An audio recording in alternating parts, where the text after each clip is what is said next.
Good morning. Good morning. Good morning, everyone. Good morning, Timothy. How are you? Dr. Pooja, nice to see you. Nice to see you all. You have the high responsibility and honor to start today's session. Yeah. Thank you so much for putting me into this Sunday morning to do the session. Life is always running, going here, this client, that work, and like sharing knowledge, sitting together. It's like you really catch the horse onto the chair. Okay, so we're lucky to have you today, and you have your stage. Go. Okay. So should we start or should we wait? Yes. Yeah. Okay, let's.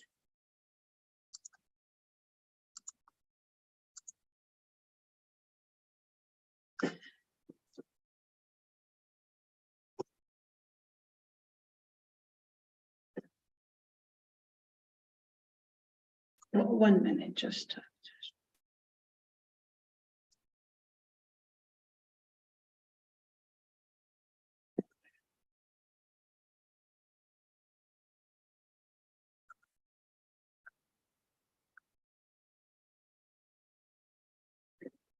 Okay, so good morning, everyone. I'll try my best to explain what I learned from so many teachers across the world and then put it in practice over 8 years and found out many new,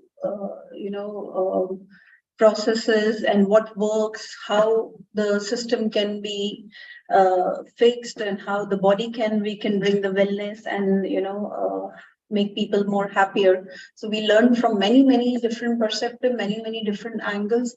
So in today's 1 hour presentation, I try to put everything in short and sweet method because we all are, researchers, we all are practicing. So we will get the zest of things faster. More detailed discussions we can have later on. But today I present how to manifest chakra balance through Vedic petals.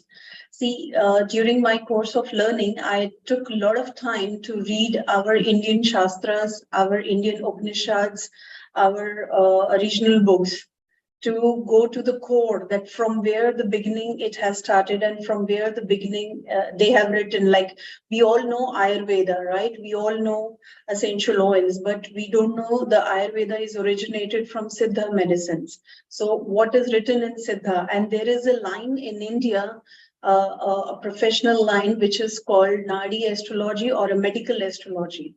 So from just touching your vein, they can tell which body part and everything is fixing and not working, which element is working and which element is not working. So I got to, have an exposure of everything to learn from everyone and then put it into practice. Then let's put a step by step for because human body remains same, whether I'm from India, whether I'm from Russia, whether I'm from any place, the body remains same. The body structure, how it's functioning, the elements remain same. So this is what, we're going to see in the practice today, what the presentation will show. So our next slide is, see, we all know that our body is electromagnetic field. Our earth is also electromagnetic field. So we have very, common things around it. This picture we will remember later on the 50th slide when I introduce that how our body resonates with the spaces we live in. So we all know by BioWell that we can do fingerprints and we will have our bioresonance. We can see our aura, we can see electromagnetic field, we can see every organ energy, but our house also emits the energy and our body is aligned from true north to south. That's how our feet is going down and our head is up. Similarly, any property, any house you are living in any part of the world, except the New Zealand, everywhere the North Pole, our head is aligned towards the North Pole. Rest everywhere this rules applies. But true north is not straight. It's little tilted towards 23° northeast. So for Indian Shastras, everything starts from northeast.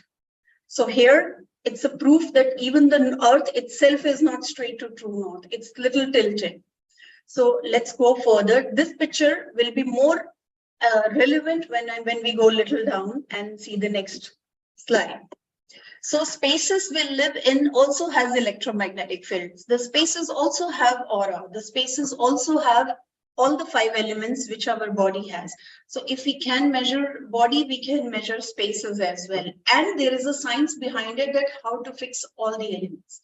There is a science to measure, then there is a science to fix also.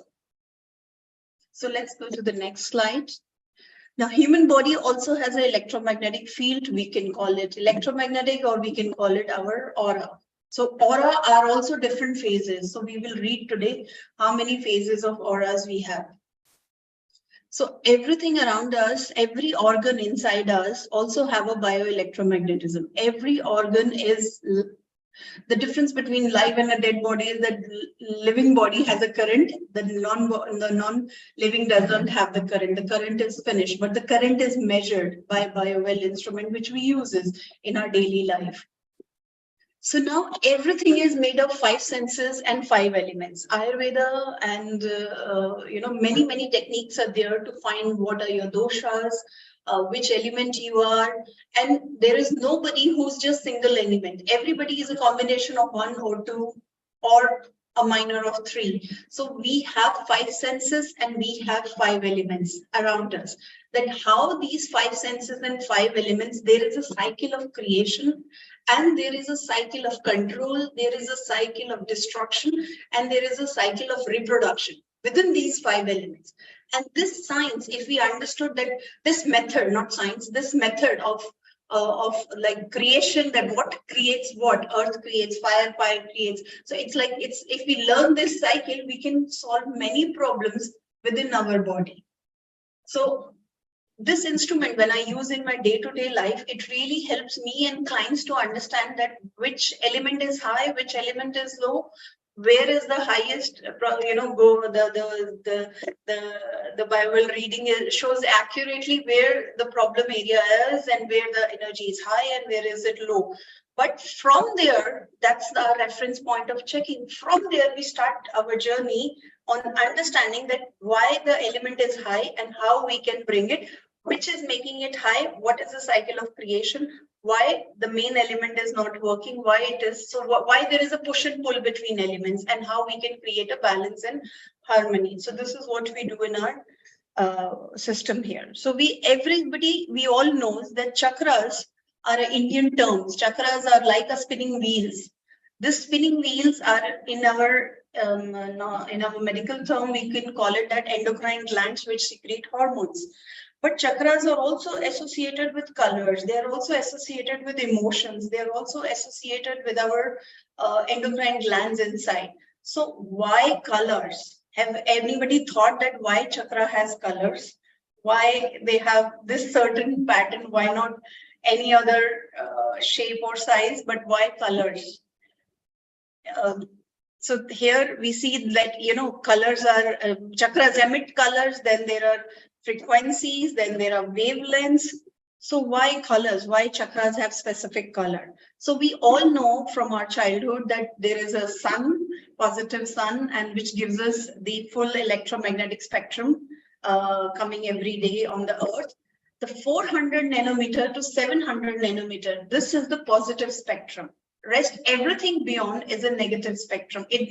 Our human body does not require it to be healthy. So visible spectrum, which we learned in our school, which is called VIBGYOR, violet, indigo, like VIB, GYOR. So these spectrum is the only one which our human body can decode it, and our brain processor. So we have our brain which decodes only colors and shapes and sends signal to entire body. And why these chakra have colors only? Because our body can decode only this spectrum, 400 nanometer to 700 nanometer. Anything beyond is not healthy for a human body to be in, whether it is minus ultraviolet or whether it is minus infrared. Anything we go beyond minus infrared, we get sick. Anything go minus ultraviolet, we again get sick. So we'll understand the reference that why what is the difference between these things. But the positive spectrum, if we can measure positive, so sometimes we tell the client that we can measure your positive, because BioWell instrument also helps us to measure that how positive they are, which organ is more positive and which organ is not, and overall how much are they positive, because that's what we use as the chakra colors and the energy evaluations in joules, which we get from the instrument. So why we have colors? Because this is the only visible spectrum which our body can decode. Our brain has a processor called corpus callosum. Now, the main function of this corpus callosum is to decode colors, emotions, shapes, everything, how I perceive you, how you perceive me, how other object is looking, how the far object, near object, everything is decoded by this processor into colors and send signals through all the nervous system to all the body parts. So this is our central processing system of our brain, which uses only and only decoding of colors. That's why chakras are also decoded as colors in our body. And because the sunlight has visible spectrum from 400 to 700 nanometer, which we need, our body needs to be healthy, and that's the only thing we can process. Anything we go high on ultraviolet or infrared, it makes us more sick. So let's go further. Here we can see the electromagnetic spectrum. We have a visible spectrum, then we have ultraviolet, X-ray, gamma rays, then infrared and radio waves.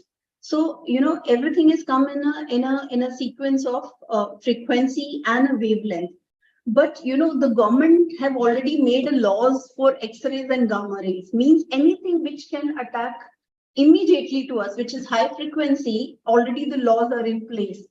Anything which is low frequency and it's like a slow poison and slowly penetrating in our body, there is no laws for it. For example, electromagnetic radiation, for example, geopathic radiation, for example, the house electronics or everything, it's slow poison. It doesn't affect or kills us immediately. So it breaks our positive spectrum. It takes us out of our 700 to 400 nanometer range. So it works on us slowly and slowly. And overall, if we see that, the DNA is changing, the alteration has already started happening, the spectrum has already started breaking. See, I work with many families here. The grandfather, the father, all the generations are so healthy, still going to gym, but the new generation is autistic. So what is autistic means? Some of the colors are missing. Some colors are not working. Some colors they are not able to decode, because each color has emotion, shape, body language, and body part to operate from. So when we see this, that the younger generations is getting autistic because the parents have access to more electronic devices, and during their pregnancy they are using more laptops or near to the stomach and all, and it's all breaking the new cells. So let's decode more further. Okay, so this is the chart of frequency and the wavelength. So every color has a frequency and a wavelength, and it goes like a wave pattern. So if we all say go green, in a corporate world, we all talk about go green. We did one conference in Dubai, in Saudi German hospital. Everybody is talking about go green. They are talking about not cutting trees, not cutting, don't use the paper, don't use the, all the relative physical things. But when we went on stage, our question is, why green? Why not blue? Why not yellow? Why not any other color? Why only green? So if you look at the spectrum here, the green is the most balanced frequency, means it's high frequency and wavelength both are same. So if you look at the leaves, the green color we get from the nature, from the leaf, right? All the plants around us. So 523 hertz is the frequency when plant leaves the chlorophyll, means it produces the chlorophyll and release the oxygen and take the carbon dioxide. Not before that, not after that, only at 523 hertz. So this is the reason why our heart chakra is the central point of our body. Why, that's why it's like more resonant. It has a reproduction, it's balanced frequency. It's 500 wavelength, 500 frequency. So it's on the balanced state. It's more by naturally itself. So anybody, when we lose our contact within our body, we see our frequency of 550 is getting disbalanced. I always usually ask a question to a lot of people and researchers and my friends who are healers, that why the heart is shown as a red color when the heart chakra is green. You all over the world, heart is shown as red, right? So, and wherein the heart chakra is green. So I usually don't get the answer. But today you have the answer on the screen that it's the most balanced frequency, 550. And when we go with the red color, it becomes a business. It becomes what is red color symbolizes is passion, anger, and exchange. You give me love, I'll give you love. So red is about Valentine, that sharing the heart. It's about exchanging the emotions, that if you don't give me, I will not give you. But nature doesn't work like this. Nature doesn't say that you do not give me water, I will not give you fruit, or I will not give you shadow, or I'll not give you air. So nature still is on balanced state. Nature still produces a lot for us, even though we do or we don't do for the nature. That is the purity of the heart. That is the purity of the earth, because they are at balanced frequency. They are neither high, they're neither low. Now, if you look at this spectrum, I call this as a happy spectrum, because our body can decode, our organs are happy to receive this spectrum. Anything beyond is not happy for our body. So this spectrum, it's written here that anything between 400 to 700 nanometer is positive. Life growth happens here. Beyond 400 nanometer is minus ultraviolet, which gives inflammations and infections in the body. And beyond 700 nanometer is infrared, which gives slow penetration, chronic, and effects on the body, and geopathic and supernatural incidents. So when we cross beyond 700 nanometer, we start feeling different entities or different energies around us, and even the electromagnetic field and the geopathic stress starts working on our body. There are many people, we visited their homes, we see husband is not feeling any geopathic stress or any EMF problem, but the wife has the gut issue. The wife body has already crossed 700 nanometers. So it depends on everybody's body structure, that how much they can store. So this is the level when you reach and cross, the thing starts getting out of our control. It's not in a happy meter. So you can see the sun is smiling so nicely. Anything beyond ionizing means which can immediately hit our body. Government has already made laws on it. But anything which works non-ionizing means it takes time for it to penetrate into our body, and slowly it affects. And there are 7 stages. There is a different presentation that we can go through. What are the 7 stages, that how non-ionizing things starts entering and disturbing our happiness meter or happiness frequencies. This 7 stages takes 5 years for anybody to start from a healthy body to a chronic patient. It took, when we enter client's place, we ask them how long you're living here.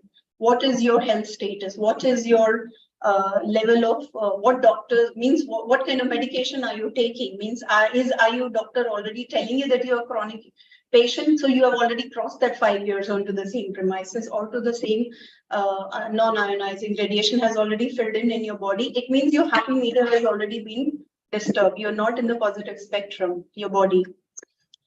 So, there is a context here. This I learned from an Indian scientist. He's an ex-nuclear scientist of India. So he was doing his research on colors and the planets.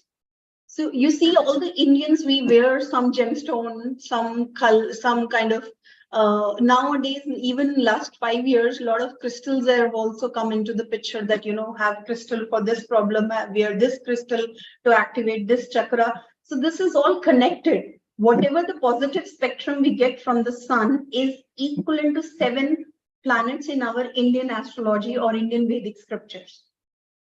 So even if we take the frequency of violet or indigo, they are connected to our medical astrology.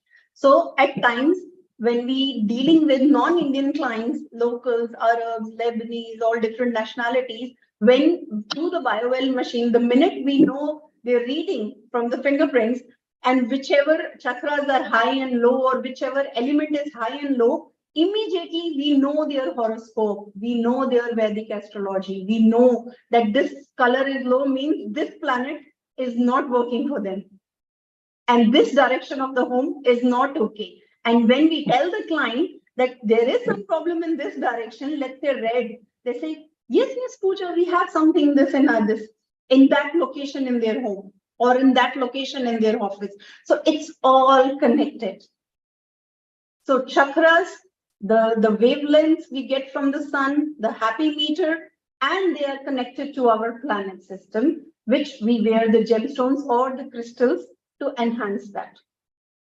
So this is another science, and there is a full description on it. Just by reading the BioWell reading, we can immediately decode everything, that which planet is not working. Lot of Arabic clients comes to us and we do their astrology based on BioWell.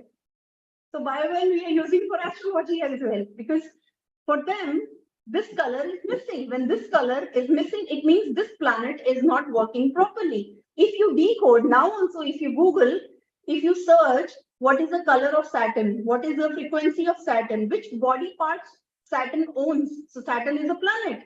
You will see that Saturn owns the knee. Anybody coming with the knee, it means this color is missing in their body. So we need to try to fill this color or this thing deficiency by different means.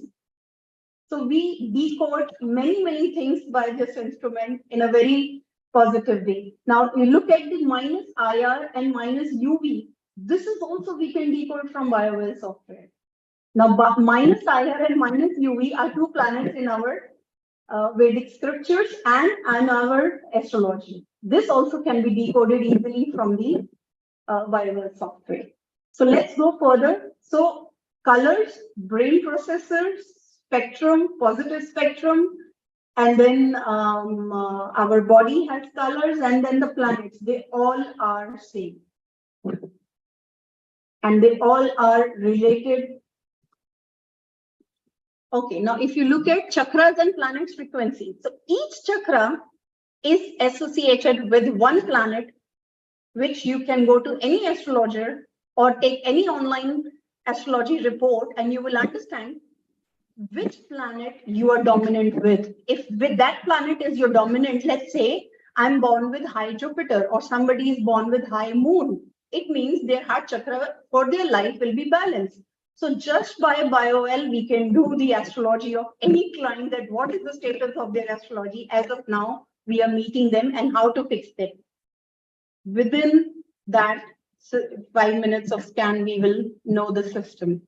So there is another way, just by your date of birth, because you know what is date of birth? Date of birth is your GPS coordinates. When did you landed on Earth? You know, it's like what's your date of birth tells me that when did you landed on Earth and which position, like you landed in Russia or you landed in India. So that system and that day, which planet was near to the Earth, which planet was the farthest to the Earth, and which planet has given you more that color, and which planet has not given you that color because he was very far when you were born from that Earth system, that positioning system when you were born. And from there, that date of birth can decode what are your permanent chakras, means which chakra is your strongest and which chakra for this lifetime will be always weak. So there are, when we talk about solutions, when we talk about how we fix it. So in our company, and my vision is always to fix sustainable growth, not that every client comes us whenever they have pain. We want to make, we take a project, we tell them that, okay, now we want to make your health, your life, your planet sustainable for you so that you can have a good life and you just focus on your growth, not focus on your fear-based healing. So what we do is see there are two kinds of doctor. One doctor who will do all your tests and they will give you the medicine of your weak points. Okay, this is weak in you. This calcium, this magnesium is weak in your body. Take this tablet. External source. Or if you go to astrologer, they'll put you stone. If you go to healer, they'll put you crystals. So many methods are there. But there is another set of doctors who will say why this deficiency has come, what is the cause of this deficiency, and is this deficiency your long term, and can we focus on your strength rather than your deficiency? Means how can your body can automatically make these things without you depending on these external things which you can wear today. Tomorrow, if the bracelet can broken, tomorrow you don't want to wear stone or it got missed. So it becomes like there are two set of schools. One who was focus on the weakness, one who focus on your strength. So what we look at it from when we decode the body, we immediately check that what is the weak point of this guy for this lifetime until he is on the earth, and how we can fix that first and rest everything we made him as a natural flow. So how we can create his system in such a way that his office, his home, his body start working for him. And our main mission is to change their mindset from fear to growth. See, healing from fear, chakras from fear, electromagnetic, everything we want to meditate because we have the mindset is we have missing out something that this is not okay, my root chakra is not okay, this is not okay. So we are working from deficiency of not okay. We are not working for growth. Okay, I want to grow. So healing, meditation, everything we should do it for our growth. And these things should be fixed once for all. And there is a solution, step by step. It's not overnight. We take 3 months, 3 steps we do for every client. Stage 1, stage 2, stage 3. And after stage 3, their foundation is set. They'll never fall back. This is what we do. So let's go to the next. So now chakras, we all know chakras, right? These are 2 side funnels, front and back. And the crown and the root are down and up. So when we do a very detailed classes for understanding this, we have many methods to find out. One is BioWell, but there are many more detail we go after we finish the BioWell scan. The BioWell scan helps us to immediately talk to the clients because clients love, the physical interpretation. They can see the images, they can see the pictures, they can relate with the pain. But when we want to find the solution, then we go with the other techniques to find how we can fix this, and whatever solution we are giving in their next BioWell scan, it will change their images or it will change their numbers. So this is what we do here, understanding the Vedic chakra. Everything is 2 side funnels. So now if we look at in BioWell, we can relate 2 sides. Everything left or right it shows this picture. When we scan the image of, when we scan the fingerprints of any client, we get 2 side images. It means chakra petal, masculine or feminine, are open, developed or blocked. So this is what we get the interpretation from BioWell, and it's very quick and easy for us to understand immediately what is overactive, what is underactive, what is extrovert or what is introvert. So this will show us that which side of their body is the funnel of their body is working properly or not working properly. So this image we keep in our mind, that front or back. Is it going towards the front or is it going towards the back? When it goes towards the front, it's extrovert in BioWell language. When it goes towards the back, it's an introvert. So front and back, we decoded from this BioWell software. Now, we see the different size of the ball, the chakra balls. When we do any scanning, we see some are big, some are very small, some are very tiny. Now, this is mainly because of the prana in the body. Prana is like the energy in the body. The energy of that ball is very small, or there is some energy stuck on that organ that it's not emitting the light.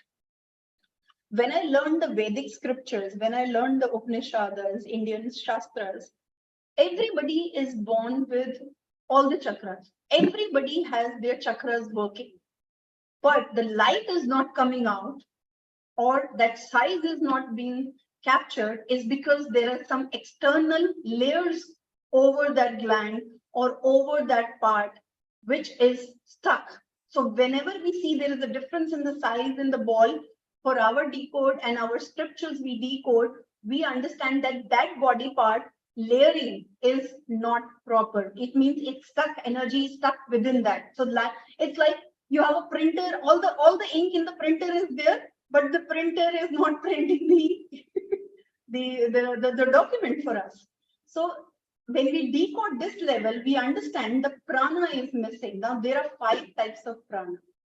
Now here our detailed discussion starts. Our analogy of system starts. Now there are 5 types of pranas. Prana in a simple meaning means air. Today we only know one air, right? Or maybe the indoor air or the outdoor air, right? But there are 5 airs in our body, 5 different airs. One air works on our lower body part, which helps us to release the toxins and everyday motions from our body. If the lower prana is not working, the lower air is not working, people will have constipation. People will have arthritis because it's getting stuck inside. They're not being able to push it out. So the mothers who deliver babies, daily constipation, daily motions, this is the prana, this air we need. It's called apana air. This air helps in excretory organs. Now the second air is in the stomach, which is called samana, digestion. It's in a fire motion. It's in a spiral, going spiral motion. Now this air we need it in our body for everyday digestion. Then heart, lungs, we breathe in. Now from here, it's going up. One is down, one is circular, then going up. Now, Vayana means circulation, which is heart.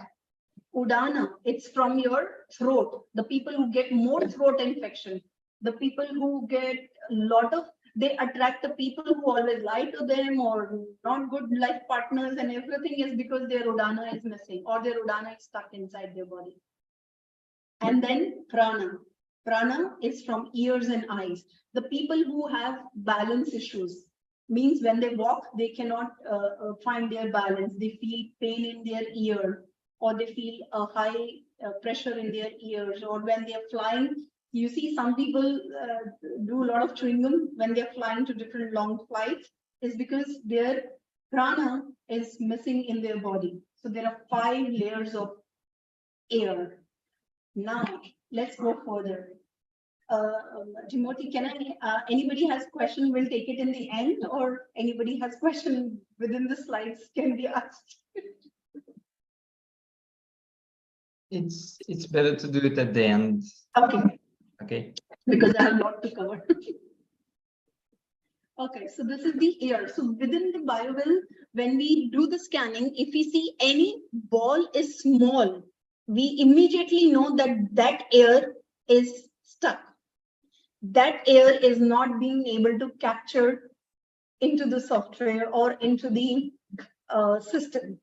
That part is not working. And if something is very abnormally big, sometimes the solar plexus is very big and all other are small. So it means that portion of the body is extendedly high, or that air is working very, very aggressively. So if you look at it, this chart, you will understand that how many types of airs we need in our body. And there are some exercises how to activate each air in the body. And you know, if you don't have a time to do meditation, if you are like busy schedules, if we just maintain our 5 airs in our body every day, just by simple exercises, trust me, your entire body is brushed up. You know, when we work on properties, when we work on elements, water can be created. You can put water in a vessel and keep. Fire can be created. You can create fire. You can, you know, bring woods and create fire. Earth can be created. You can bring stones and put it in any part of the home. the space can be created. You can paint white, or you can open the garden, or open the walls, or get more windows. You can create space, but air cannot be created. Air needs to be regulated. We have abundance. We should know how to use the air for our body. And people with less air will have these issues. This pictures diagrams will immediately tell that where the air moves. One is down, one is center, middle, up and up. So it gives us a very detailed discussion, explanation that when the client comes to us, there are many experiments done by many researchers of BioWell, that when the client comes, they ask him to do fingerprints, and after 5 minutes, they ask him to do some exercise or some breathing, and immediately their things change. It's because, or their diagrams change, or their pictures change, is because you have activated their prana, you have activated their air, you're changing their air immediately. Okay, so now this is what we also get from the BioWell energy field. It helps us to know the physical condition of the body. But for our interpretation for this is called koshas. That the client is it which kosha. Like if you see the first picture, it's more distorted. If you see the second picture, it's a little stronger, but it still cuts. Then we see the final picture of the client after. This is the picture of client when we met the client first stage, second stage, and the third stage. Everything no cuts and stronger and bigger and bolder. So we for our interpretation, we take it as koshas, that we have increased the kosha for the client. Now, stronger the electromagnetic field, the stronger the prana shakti defines the glow and the intensity in our system software, which means 5 senses, 5 elements, and chakras are in good alignment or under stress or deep cut in EMF field means exposure of stronger outer energies cutting through, such as EMF, geopathic, or internal chronic issues. Sometimes the glow is not going out. Sometimes due to internal problems, it's been stuck inside. So we decode it into koshas. Now, koshas are like the layer of suits we are wearing. So when we meet the client, we do the BioWell scan. Okay, with the BioWell scan, client will see electromagnetic field, client will see his aura, but we see that when we are meeting the client, which suit he is wearing. Is he wearing a distorted suit? Is he wearing an Iron Man suit? Is he wearing a Batman suit?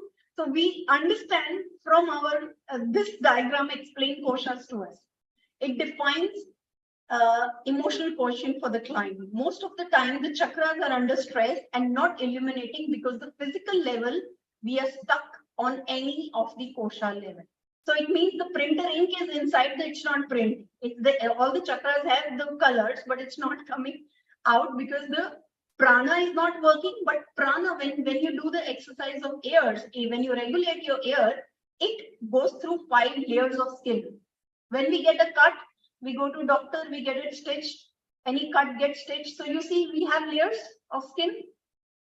Now, this layer of skin in Indian scriptures are called koshas. Layers.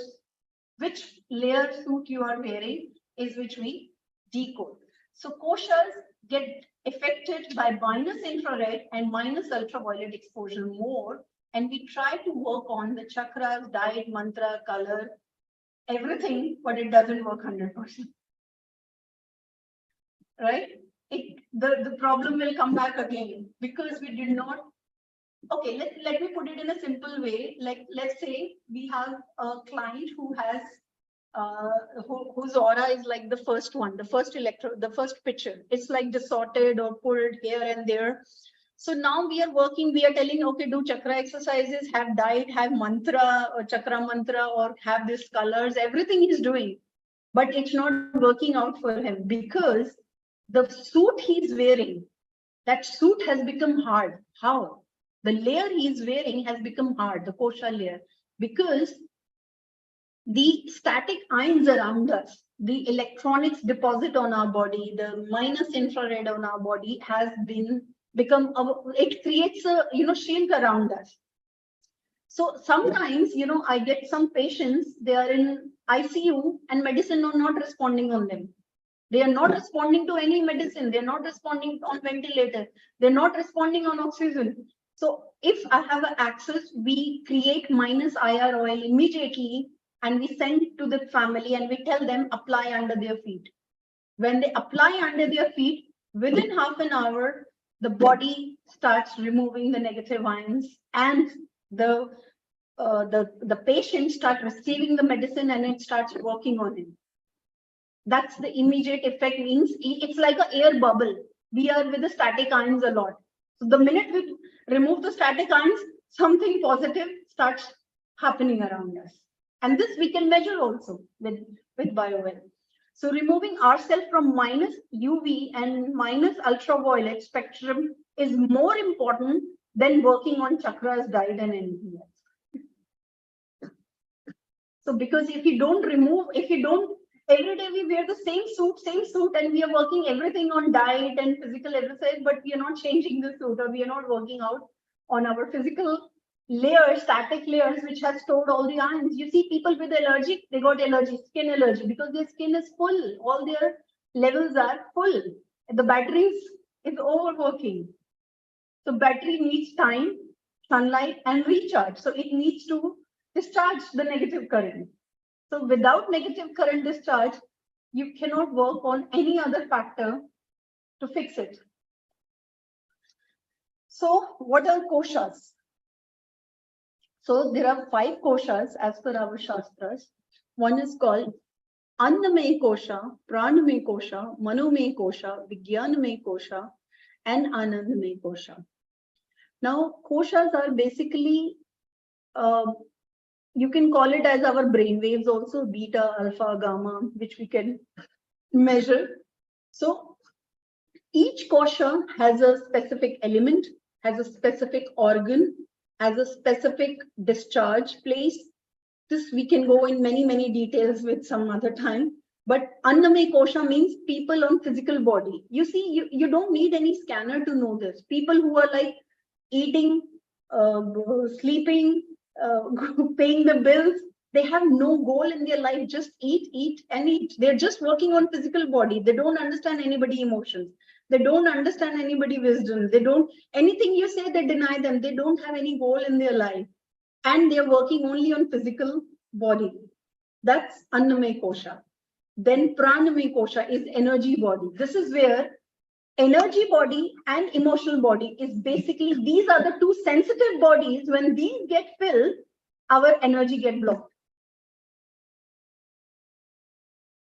The energy body is Pranamay Kosha. It's our second layer. The energy body comes from, and this is the glow we measure in BioWell. Energy body basically is sensitive. Any electronics around you, any people around you, good or bad situation around you, your chakras and your energy will fluctuate. Right? It's like a current. How much current you get, how much fluctuation we get in the body. But the body has a system, this prana, air, to remove. But if the prana is not working, then it gets stuck there. It starts getting deposit on that layer. And then how much we scan, the results are coming the same. The client is changing country, client is changing the home, still his body remains same. It's like you have iron deficiency in India, you move to America, you still have iron deficiency, you move to some other country, you still have iron deficiency. It's because the iron deficiency needs to, it's stuck inside. We need to first work on that layer to bring it out. It's not changing the city and country or die. We need to first remove the deposit of negative inflammation and then put the positive. There is one very strong line which I learned from one of my teachers, is like, Pooja, do not work on putting positive to the body. Then I asked my teacher why. He says, just find out the core of the negative, remove negative, positive it itself will grow. Positive doesn't need any substitute, positive doesn't need any holding, the nature will grow itself.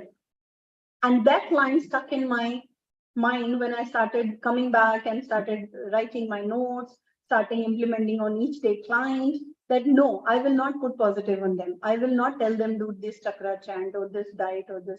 I want to find the negative and remove the negative from their body or their home, and then the positive itself will grow. And that's the change. That's changed within a lot in my system and my company as a working, how we work with the clients. So we do not work with their, we do not give them any exercise. We do not give them any chant or anything. We just work on how to set the foundation correct. Let's come back to the nature. Let's remove many IR and UV from your body. Let's remove IR and UV from your home, and let's put the cycle of creation. Water creates air, air creates this. Let's create this in your body. Let's create it in your environment, and done. And the client comes back to us after 1 year also, they're saying we're still okay. We did not fall back on the same reports because we set the foundation, we set the circle of creation back. So we have human body. Annamaya Kosha is basically working on elements. What we are taking, water we take, right? Air we take, space we take, how much we are taking in the body. Then Pranamaya Kosha is like working on chakras. Then mind body, Manomaya Kosha is like working on your brain waves. Then intuitive body or Vijnanamaya Kosha is working on taking to your higher self. And then Anandamaya Kosha is taking you to the highest of peace, of bliss, state of bliss. So we focus on physical layer more, but there are many internal layers which can be cleansed. So if anybody is not healthy in their body, means for us, he's not in the positive spectrum of 400 to 700. Now, if his body has more infections and inflammation, it means UV is high. If body has more infrared, it means geopathic electromagnetic has already started breaking their body cells. Now, why their immune system is not working, why the internal light and glow is not coming, is because the prana is not functioning properly. Why prana? Where prana is stuck? If prana is stuck in some kosha, some layer of our external suit, it's stuck. We need to cleanse that.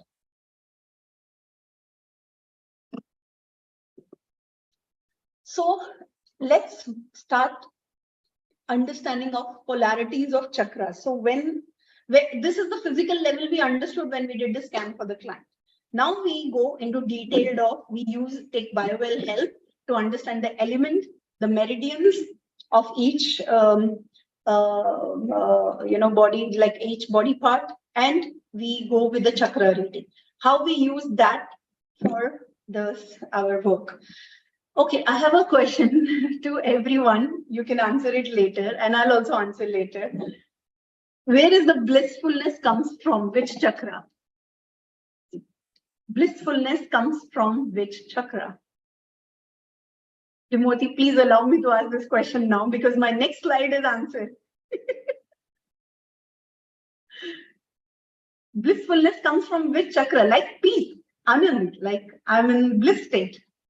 Which chakra gives us blissfulness?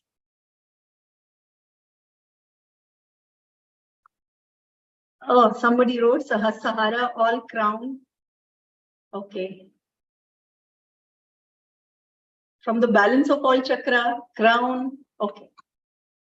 This is where electromagnetic field, the first picture we showed, that how earth magnetic field works is from top to down and from down to top, right? That's how the circle is. The electromagnetic field of the earth and the body goes from top till down and from down again back. That's how, see, okay, example like a circuit. In our home, we have circuits. We have wiring, internal wiring. So there are two wiring. One is taking the current AC, one is DC, and there is one grounding wire. Similarly, in our body, there are three main nadis. There are three main veins. One is Ingla, Pingla, and Shushma. Shushma is in the center. So every day when we breathe and our body gives the electromagnetic glow of our body, it comes from Ingla and Pingla transaction, up and down, because every minute the electromagnetic field is working. And our job is not to fix left and right. Our job is to come in the center, balance. Now, so blissfulness comes from root chakra, not crown.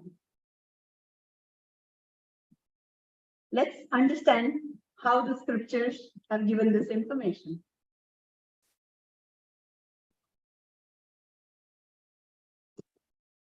Okay, so there are 6 chakras. In Indian Shastras,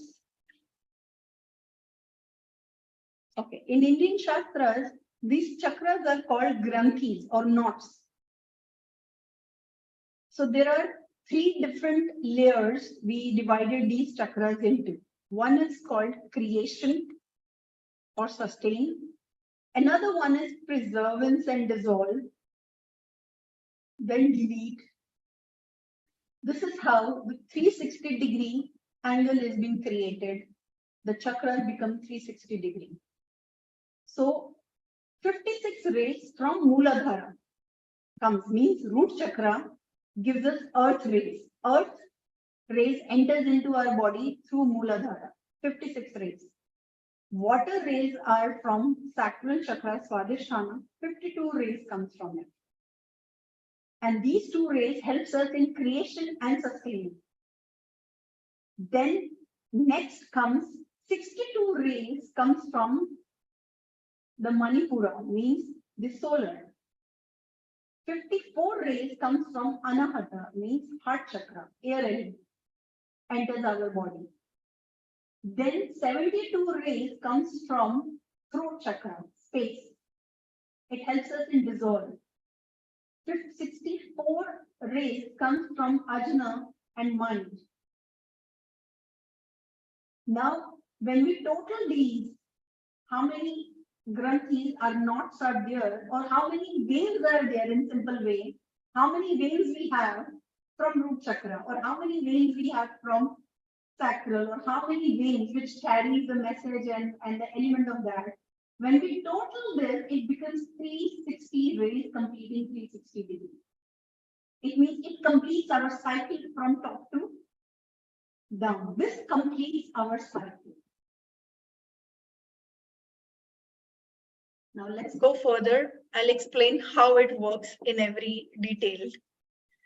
So chakra are on spine. This we all know as a visual representation when we search online, when we read things. But in our Indian Shastras, it's written that root chakra has 4 petals and it's connected to 2 main nerves.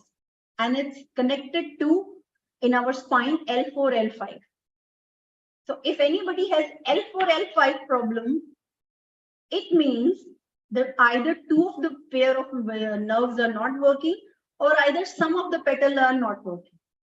We'll go through the detail of each petal today. So this is the full chart. We understand sacral chakra. There are 6 petals, 3 main nerves, and it works from L1, L2, and L3. Solar plexus, 10 petals. It works on these nerves. So if we do the total of first 5 chakras, we understand that it's coming into 10 dimensions, like 960. That's how our crown petal has 1000 petals, right? We say that crown chakra has 1000 petals because it takes the contribution of all. It goes till up. This is my notes when I was studying this in deep, so I put it. I'll share this presentation after this, so you will see each spine and each L1, L2, plus the which chakra it designate and how many petals are there. Now, another thing which we use BioWell excellently in our day-to-day life with the clients is chakras and meridians. And I think Mr. Gururaj is also here today. He also works on the same principles. So what we do here is we understand that which chakra is not working, which vein is not working, and we make the blends, customized blends for our clients to remove the minus IR and minus UV from their body. We put them into the process of healing, and then we send them for acupuncture or we send them for massages, because we need to open that meridian, we need to open that vein so that we can remove it immediately. We can remove what is stuck inside the body. Then we add positive in the third stage. First stage, we try to cleanse and open their veins which are blocked. This also BioWells helps us to know where is the high, where is low. We get the percentage, we get all the values, we get everything from the software, and it helps us to know that where to start first. So what we do is, in any case, so for me, you know how we work in my team, we take chakras as like our ping pong ball. You know, every day it will change. Sometimes this, sometimes it's like it will move. So we need to set the foundation, which is the root and the crown first, because that's the electromagnetic field should not be disturbed. So we need to fix and clear the electromagnetic field first. And the nerves for that is crown and root first. If the electromagnetic is properly, the grounding will happen properly, the discharge will happen properly, the prana will happen properly, the koshas will get cleansed, then we'll manage the inside balls, who's going there, left, right. First, we will fix the root and crown. Because people want to reach blissful fast. And when they are peaceful, then they will work from their growth. See, when your root and crown is disturbed, it means your electromagnetic field of the body is disturbed. You're not in that peace level because you're getting too much inflammation. You're storing, your koshas are full. Your chakras are not able to glow out. They're not able to send the image out. So we need to bring them into peace. Remove the negative first, and then put the positive. So immediately, first month of their treatment, we make their customized blend. We send them for acupuncture, we send them for massages, we give them the solutions based on their body, that where the energy is stuck and where they need to apply and what they can do to come out fast. Then we go into detail that how to fix things naturally. So let's go to the next slide. Mooladhara chakra. There are 4 petals. The 4 petals is bliss of union, the highest bliss, the heroic bliss, the innate bliss. The bliss of union means partnership bliss. Somebody doesn't have a good partners, professional partners or life partners. So that means the root chakra, this petal is not working, it's blocked or it's underdeveloped. We need to fix this first. Highest bliss, Paramananda, is highest level of meditation comes when your spine is straight and you're sitting on the root chakra. Not on from your crown. Okay, it goes to crown from down, but it starts from the crown and go up and then again come back and rest on the Mooladhara. Then heroic bliss. During COVID, we all have seen, you know, everything was locked. And then Dubai, they released one video of one girl standing on Burj Khalifa with the Emirates crew dress, and she was holding that we are here to support, Emirates loves you, and she was holding that hoardings and showing it to the public, and she was standing on top of Burj Khalifa, the highest building. That girl is my client. She has broken her tailbone 3 times. But her heroic bliss petal is so strong. She still wants to do more. She doesn't have good relationship with his parents. Every time she wants to run away from the family, she goes and jumps somewhere. So she becomes skydiver.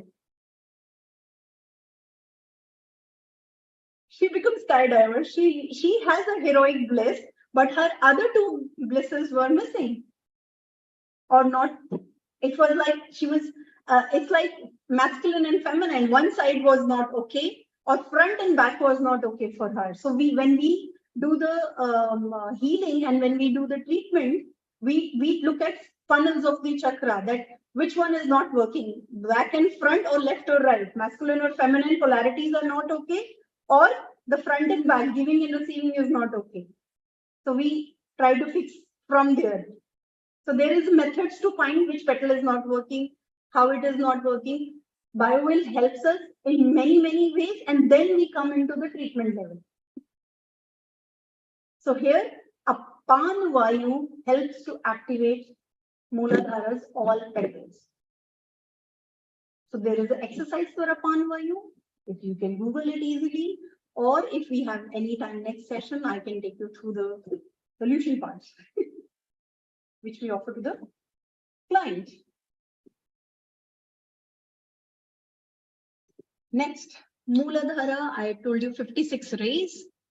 Greatest of joy, natural pleasure, delight in controlling passion, blissfulness and concentration. It's a lord of speech, king, adapt in all kind of learning, free from all diseases, innermost spirit becomes full of great.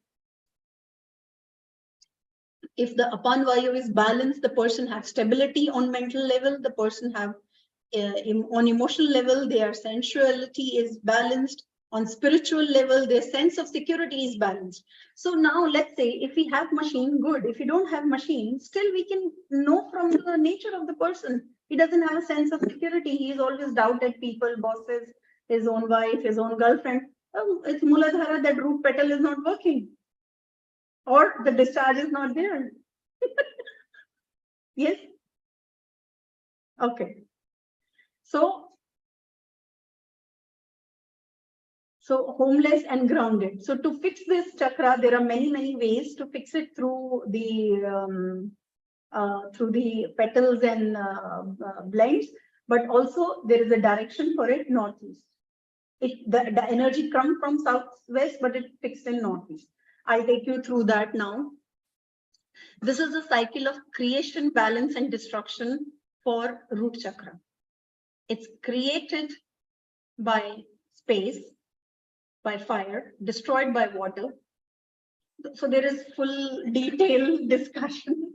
We need to do it. Let me take through each petals faster. So sacral chakra, there are 6 petals. Delusion, all destructiveness, pitilessness, indulgence, suspicion, same. Again, Apan Vayu, we need to activate to make these petals working. Oh, if Swadhisthana sacral is balanced, then affection, feeling of destructiveness, all this will come. Spiritual plane will be more emotionally joy. There are people who doesn't feel joy. They are shocked. Or what happened in their life, they are shocked. They are still freezed in that moment because it's a water chakra. So anything. Now, each element, water, air, can also have 3 forms. They are in natural form, imbalanced form, or overactive form. So when people are in shock state and they don't accept new relationship, is because their water is freezed. So cycle of creation, balance, and destruction. So we use these things to balance them out. Manipura chakra, 10 petals. Delusion, disgust, foolishness, sadness, spiritual ignorance, thirst, jealousy, treachery, shame, and fear. If people are feeling thirsty all the time, or their throat infections are high, the Manipura is not working. If people have jealousy, it's not working. If people get a lot of treachery, means people do frauds with them, is again, the Manipura is not working. It means the Manipura chakra is overactive and they are open in the funnels. If you see front and back, it's open. Again, full discussion. I'm doing it fast because the time is less. Cycle of creation, balance, and destruction. So it's fire created by earth. So we need to create more earth. So we suggest the food accordingly, depends on what we need to balance. Anahata, 12 petals. It's not my favorite place. Everybody says, I love heart people. I love heart chakra. We should operate from heart. But it's not my favorite place because no, it gives us a lot of confusions. Heart always makes us confused. Should I do this or not? Means it's so much probability that we don't know where to go. Look at the petals. Do you want to meditate on this? Hope, anxiety, repentance, indecision, fraudulence, lustfulness, defiant discrimination, incompetence, arrogance, impartiality. Do we want to stay here for long? No. I want to cross this faster. I want to, okay, when we are balancing the chakra or when we are meditating on it, I want to be there, but I want to cross this faster. I don't want to be there for long. Because we start manifesting the same thing faster. So Vayan Vayu, we need to activate here. This, we will share the presentation with everyone. They can go through it. Unconditional love, circulation, cycle of creation, balance and destruction. Air, wood is created by fire. Destroyed. There is a difference between creates and created by. One is his mother, one is his father. They both control this. And then destroyed and destroyed by. Destroyed is the enemy. Destroyed by is the support of the enemy. So we understand this as a very simple, it looks complicated because it's the first time we are seeing, but there is, when we solve it, it's a very easy way to fix the system. Now there is another chakra called Hrit. This is the main heart chakra. Now heart chakra has, even the heart has two valves, right? Two portions. No? Okay, I'll give you another example for it. So this is heart petals, which we know 14 heart petals are like 12 petals. Then this is Hrit chakra. This is good. Like where we are balanced form of heart, where our heart supports us to go further and take the faster decisions and go take it further. Means our life better. Oh, Vishuddhi chakra, throat chakra. It has how many petals? You know, all the people who do music, they have a lot of notes. These are all the notes. When you learn piano or when you have Indian classical music, you see a lot of notes are there.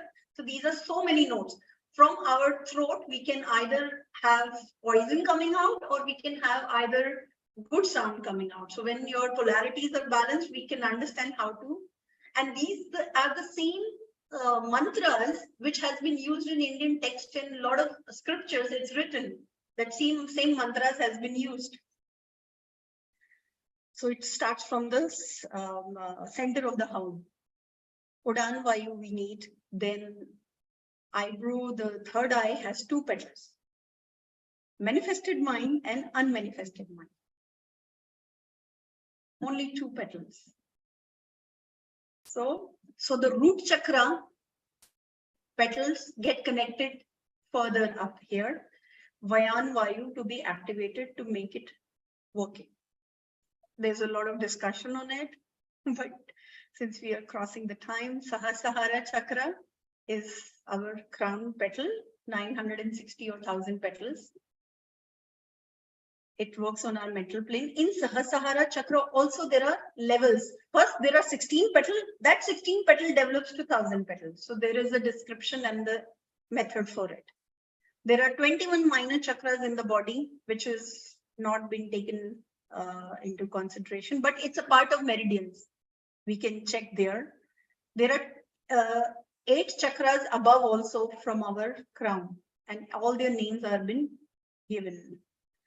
So body and chakras are aligned to spaces we live in. We are tuned to earth compass to true north tilting. So this is the chakras in every home, every office. Start from northeast to southwest and put all your chakras.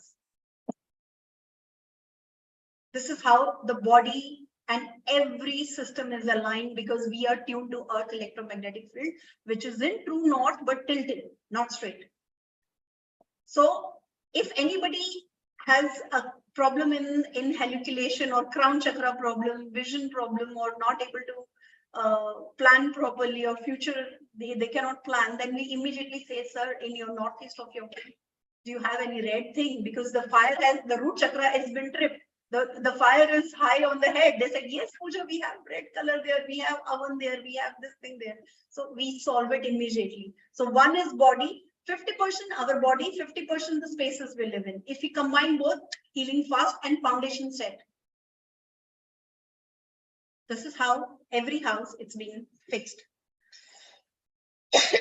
Now, when we talk about Ayurveda, there are a lot of marma points in our body. Marma points means the main points, which maybe I think Guru Rajji also using if we pressurize this point or this point, acupuncture and acupressure, there are many points. When you pressure, it will activate the entire vein or it will activate the entire system. Similarly, on the house we live in, the property we live in, there are a lot of marma points. If we clear that, the disease finished forever. Now, in my journey of learning and practicing this, I've been given a chance to work with high dignitaries in Dubai. And when I met them, I asked them very simple questions. Sir, do you want me to come every 3 weeks and do a scanning for you and send you the blends? Or can I fix it in one go? Then they said, Pooja, do fix it in one go. They said, what you need? I said, I need your body and your space together. So when we fix together, done. So the body, this is the structure. We are done now, another 2 minutes, done, 2 or 3. This is the structure for even the spaces have Vata, Pitta and Kapha. So if anybody getting more Kapha and if you're sleeping here, you're prone to more Kapha. If this is how we create the balance of Ayurveda and doshas in the spaces we live in. This is how it's been decoded easily.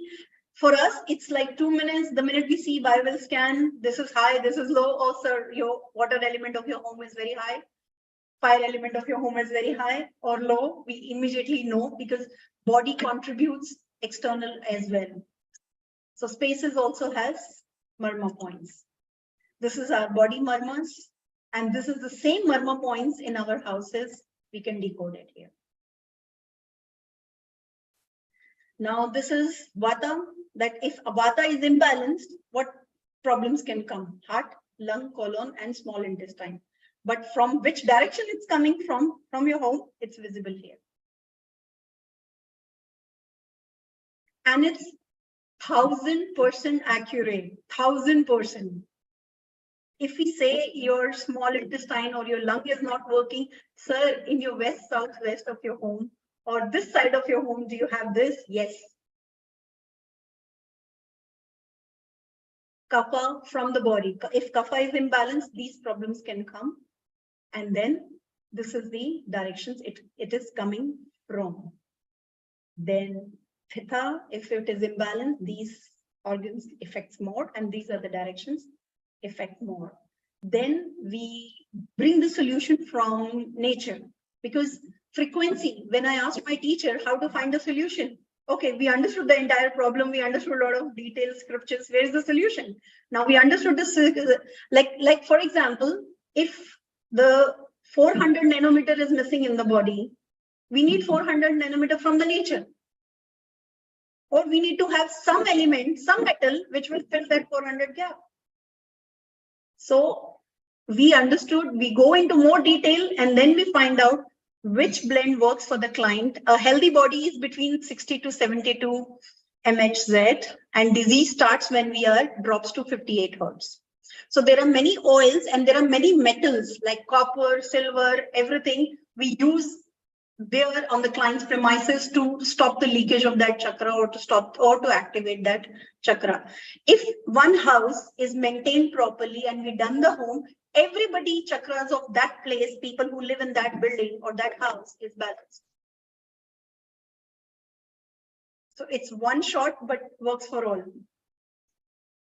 So nature can heal us cellular level, because oils, it works on our olfactory. The minute we smell it, it goes to pituitary gland, then it goes to all the nervous system, and faster work, immediately repelling all the toxin out of the body. So there are many plants, cedarwood, fennel. Now these plants, we work on 2 strategies. Now each petal has a specific fragrance or a specific element and deity in our Indian Shastras. So we have taken it from there and we make a customized blend for the client, that how to fix the client's chakras and petals. Which petal is not working, which masculine or feminine is not, which is high or low, and based on that, we create a blend for the client.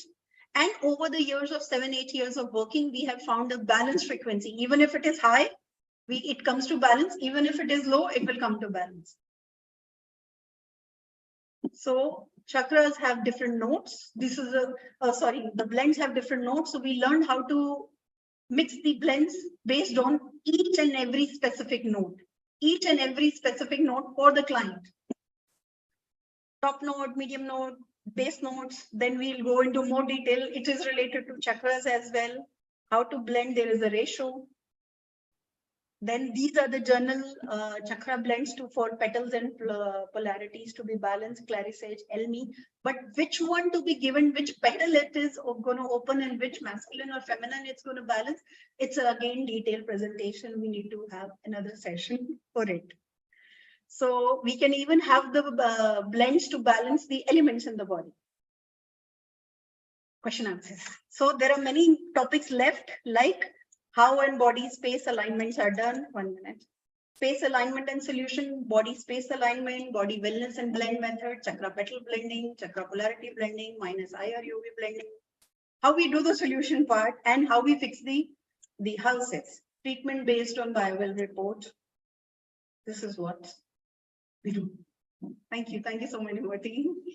I took more 15 minutes. It's all fine. It's all fine, Dr. Pooja. Thank you for very interesting discussion. You know, it's a different view on pretty common things. You know. Yeah. It's a different lens to see the same thing. Yeah, absolutely different angle, and it's very good to watch from this angle. And some insights are coming, you know, just listening about all the colors and frequencies and everything, that it's all integrated and all connected with each other. So yes, I think it's very helpful. And, you know, we are thinking about adding additional tab into the biowell software that will recommend oils, essential oils, but not some brand, but just exactly. I will say now we can say that it will be color based, you know. Frequency it's based on what color you radiate, like. Yes. So we will contact you to help us with the, you know, directions in how to make it correctly, you know. So thank you once again. Anybody has question? Well, answer, or its time is over. Yeah, it's time. If there are questions, you can leave your contacts, etc., in the chat. People are writing in the chat now, so you can answer them right here, right now, because we need to move on. We have other people to present. And anyway, your presentation will be on YouTube channel, and the questions people can leave there, and you can answer or invite them for your private consultation and to share the in-depth knowledge. So I see the presentation is not for 1 hour. What I've seen, it's half a day or at least complete day of talking. So thank you very much. Okay, thank you. Thank you, guys. Thank you. So we'll move to the next. Now we have to continue, and our next speaker today, well, you see, modern technologies are awesome. You see that now people can present even being asleep. You see that it's very, very early morning, I would say maybe more night in Brazil, but still our dear Dr. Neto Pignatara will be presenting even though he is asleep. So thanks to the technologies. So let's go and give the word to Dr. Neto Pignatara. He is our main representative in Brazil, very, very active one. He is helping us in development of a new program in the biowell software devoted to dental interpretation. So where you can correlate the meridians and the five elements with the teeth, and that can also help not only in dentistry but also by just looking at what's going on in the mouth, you can understand it's like another mirror of what's going on inside the body without opening the body. So he's helping us in this development too now. So let's move on. That's his turn.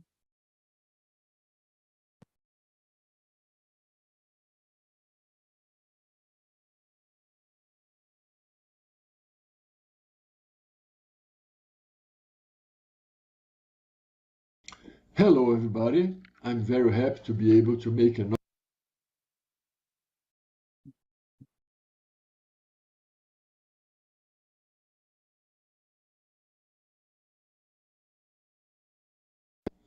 Hello, everybody. I'm very happy to be able to make another presentation at the CIS Congress. This year, we completed 10 years of partnership with the BioWell family. Today, I will tell you this story and also the reason why I call the BioWell device a quantum scanner. Our story begins in 2012, when I did my second post-graduation in acupuncture at the University of Araras, where I was teaching dentistry for a long time ago. I decided to look for some equipment that could help us to diagnose the energetic patterns of acupuncture. So I decided to find out if biolithography could help us, and I did a review on the subject as a conclusion course paper. Of all papers I selected, I started reading this one with Professor Korotkov and Dimitrov. When I was reading this work in my office, the phone rang. It was a friend from Brasilia saying he was with an essential oil researcher with a Kirlian photo equipment. His name was Krishna Madappa. I spoke with him for a long time, and he told me that in less than 1 month there would be a lecture in Brazil with Professor Dimitrov at a Congress of Vegetal Homeopathy in the state of Paraná. 1 month later, Dimitri came to my clinic, and the first course on digital biolithography was held in Brazil. He brought me a pro-camera device, and so I began a study in a acupuncture clinic to see if the equipment could help us diagnose the energy patterns of acupuncture. In the middle is my friend Amori Carneiro, who called me from Brasilia. We then compared the energy patterns verified by the students in the course with biolithography exams, and there was a great correlation between them. This is only an example of spleen pancreas deficiency patterns and the results obtained by biolithography. The most interesting thing is that we also made the records after the treatments and could follow up on the results of the acupuncture therapy. And you can see the good results of treatment with acupuncture recorded by the BioWell device. Now, after 10 years with the launch of BioWell 3, we have returned to the same university to repeat the experiment. On the left side is Professor Juan Cabanillas, coordinator of the postgraduate acupuncture course. I thank him for allowing the whole research to take place. This is a patient who coincidentally was in the treatment 10 years ago and who has now returned to the clinic, and so we meet him again, and very happy with this. After performing the medical history, tongue examination, and pulse examination, the pattern of disharmony is determined by the course participants, and then the pattern is reviewed by the teacher and the course coordinator.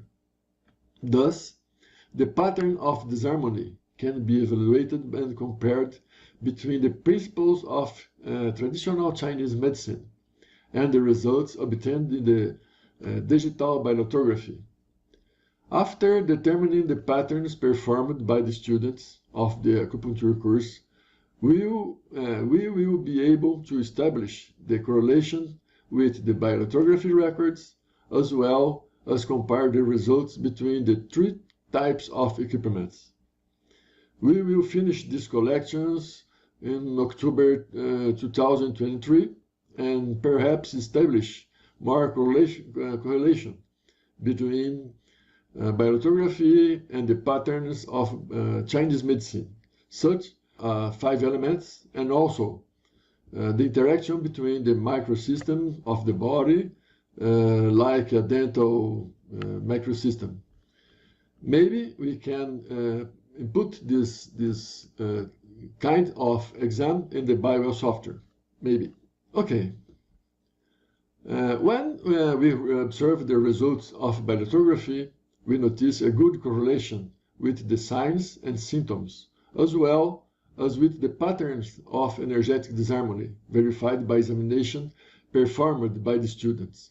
In this graphic, we can see the spleen. The disharmony is in the endocrine system is the only organ with revealed by the software. We can see in energy diagram and the balance tab signs of the deficiency of the spleen, and the all organism in low energy is very common in this kind of deficiency.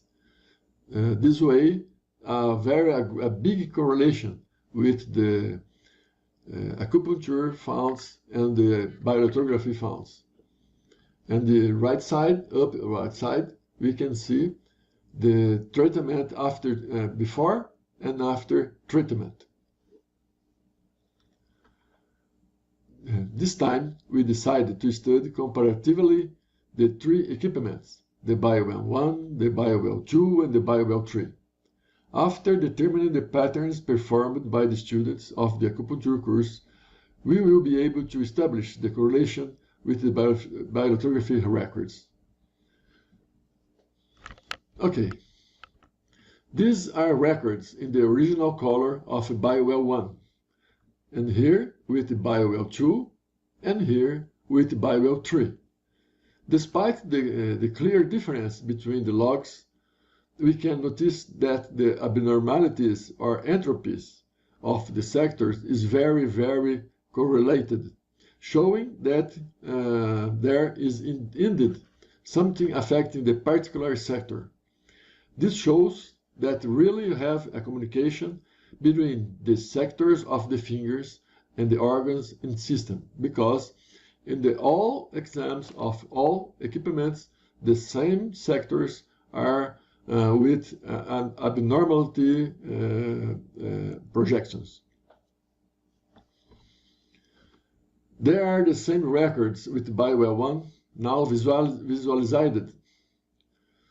There are the same records with BioWell 1 visualized with the new 15 color palette. That allows us to see the point of higher energy more clearly. This looks very good. The same with BioWell 2 and the same with BioWell 3. Here again, the 3 right hand scans observed simultaneously.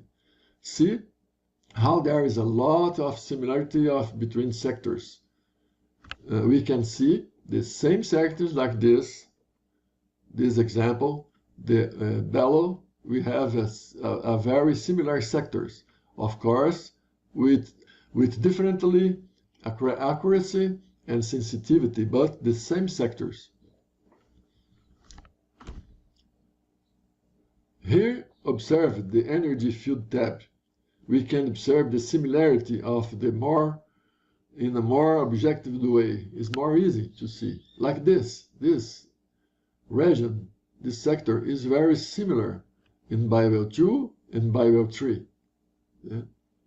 Of course, with different sensitivity, but very similar projections. With the overlapping of the tracing, we can see clearly the similarity between the results obtained and the three equipments, demonstrating once again the assertiveness of the method, of course with the different degrees of sensitivity. Here, the comparison of the chakra tabs. See that the energy levels in BioL1 is very higher, but the characteristics of BioL1 is only this way. But the patterns of the chakras remain similar in the three equipments. The same is observed in the analysis tab. See that the stress level is much more significant in BioL3, and the energy levels is much higher in BioL1. Here again, it's demonstrated that despite the difference in sensitivity, the sectors corrected perfectly. Excluding the sensitivity is very similar, the sectors in three equipments. Here we can see the three equipments overlapping in energy tab. Like I told you before, the energy level of BioL1 is very higher, but the sectors is very similar among the three equipments. Here, a comparison of the yin-yang tab. Many Brazilian universities have already acquired BioL and air-conditioned reserves. For doctoral theses have already been done, among them one with acupuncture and phytotherapy at Unicamp. Now we are participating in the science group led by Professor Michel Hospital at the Federal University of São Carlos, where we were able to present digital bioelectrography. Okay, very well. Here then began a second part of our lecture, which deals with the communication between the sectors and the organs and viscera. Everyone should be aware that we have 4 signaling pathways, and that to maintain the homeostasis of such complex organisms with trillions of cells working synchronously, we need then an ultra-fast system that connects all the cells as if it were a bathtub, interlacing the whole body. The system seems to be a quantum informational system that complements the other slower but also important systems. A microchannel system was proposed by Bohan in the 60s and then called the primovascular system in the 90s. A system very similar to energetic channels of acupuncture, which would be formed by microtubules of actin, tubulins, and collagen, capable of transporting subatomic particles such as electrons, protons, and also biophotons. This you already know. So, our puzzle is divided into 2 parts: the coherent flow of excited electrons, the excitons, and also the fractals connection between the sectors and the organs and viscera. Fractally can be explained by the tensegrity of connective tissue. It has a fractal structure that repeats itself from the microscopic level to the macroscopic level. Thus, we can understand how microsystems like the Sujok mirror the globality of the organism. Recently, research shows that tubulins and microtubules have a specific resonance at frequencies between gigahertz and terahertz, and playing an important role in cell communication. Cell membranes also interact with the propagation of biophotons through channels. Well, so now we are talking about quantum states or quantum coherence. This was already proposed many years ago with, for example, Everett Schrödinger in his book, What is Life? Many biological processes cannot be explained in the traditional way of classical Newtonian mechanics. It seems that nature has found a way to maximize biological reactions and overcome energetic difficulties, such as what occurs for photosynthesis to be bioelectrical conduction of excited electrons, p electrons, through protein channels in the organism. Apparently, the strange behaviors of subatomic particles studied in a controlled environment, such as that of the low temperatures without interfering noises, could not be repeated in living organisms, or, if they did occur, not is in a sufficiently long time to have an biological effect. But, apparently, this idea is changing rapidly. The biological noise is beginning to be understood in another way. The molecular vibration, instead of causing a decoherence, actually vibrates, maintaining the coherent state for a time, even if ultra-fast, long enough to cause a significant biological effect. This has been discovered thanks to the evolution of technology that enables us to evaluate biological phenomena in a more accurate manner and with greater resolution, as in the case of the study of biospins in vivo, something that would have been impossible a short time ago. An example in this study developed by Professor Clarice Aiello in UCLA, University of California. Diamonds that have a flaw in the atomic structure often have a nitrogen atom taking the place of a carbon. When we shine a laser beam into the vacancy, it fluorescent phenomena. This spin down to up activation makes this diamond a micromagnetomer of spin 1, charge 1. What is more interesting is that it's cryptochrome, a type of flavin molecule that also reacts to the electromagnetic fields, reacts in the same way, and it's present in all cells of our body. It works like a biological magnetometer and has an important role in the biochemical reactions. Apparently, the phase between spin up and spin down reacts to the weak and ultra-weak electromagnetic fields, functioning as a cellular switch for biochemical reactions.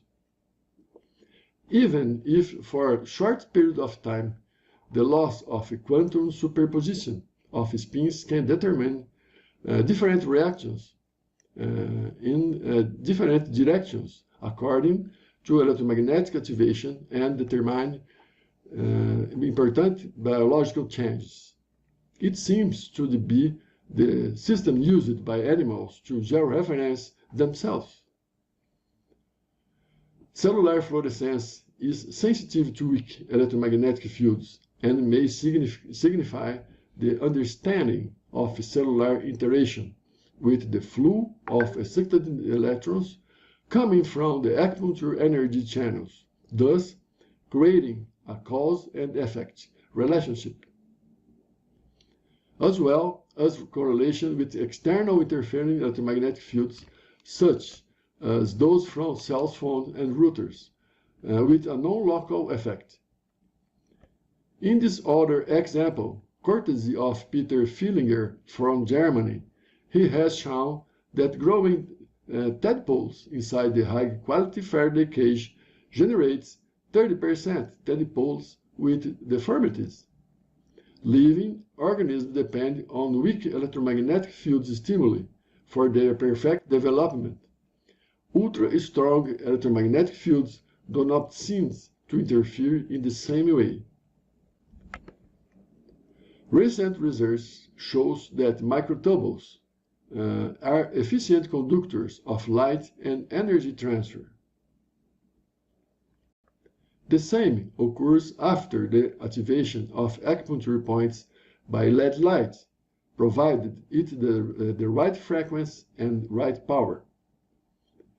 The activation of energy channels in a non-local manner can be accompanied by clinical thermography. The activation of kidney and spleen pancreas channels can be accompanied in the treatment of renal pathologies, chronic pathologies. Professor Lindhoff from Germany has measured the capacitance of the acupuncture channels and also the bioresonance of the energy points. This can also be done with BioWell in several ways. One of them I will present through a case that is very frequent in our records.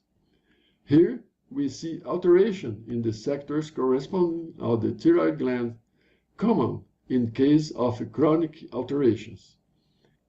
In this specific case, the person examined has benign nodules in the thyroid gland, discovered more than 15 years ago.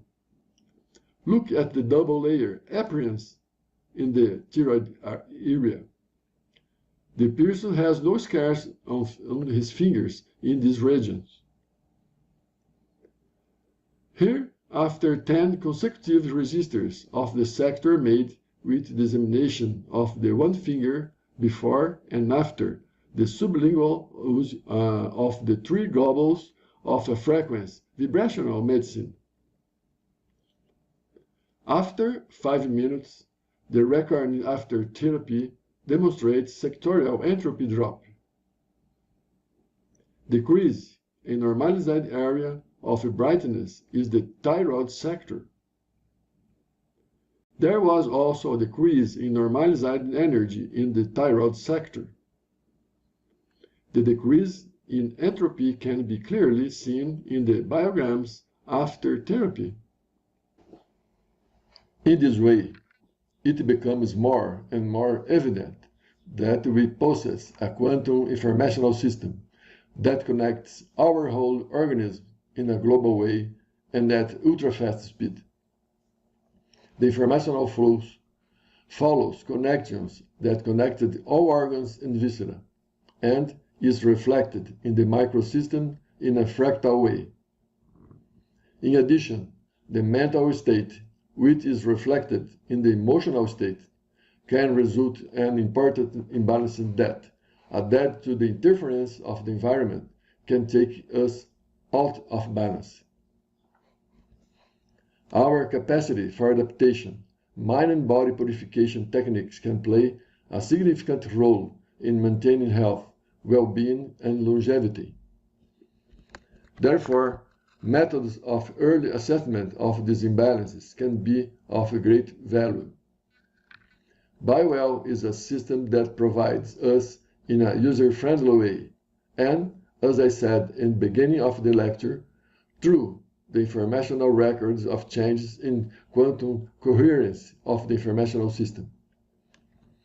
Quantum biology has advanced rapidly in the recent years due to the development of technologies capable of record the infinitely small and its consequence on the human physiology. And many of the recent discoveries corroborate the ancient legend of traditional medicines. The new connecting with the world, the West connected with the East. This is the essence of BioWell technology. This is why the name of quantum biometric scanner comes in the handy, collecting clinical information, thus providing important feedback to modulate our lifestyle. Thus, we end our presentation and take the opportunity to invite everyone to Professor Krotzkov's coming to Brazil after 5 years, when we held basic course with almost 10 people, and advanced course with more than 50 people. And also to invite everyone to participate in the Resonance Symposium that will be held in São Paulo on November 18 and 19, where we will deal with quality of life, longevity, and well-being from viewpoint of informational biophysics, quantum medicine, among other interesting topics, with speakers from various countries. Come and participate and get to know the Brazilian hospitality. I thank you for your attention, the organizers on this event, and leave my contacts for any questions or conversations. I'm at your disposal, and thank you very much, and I hope to see you soon. Bye-bye.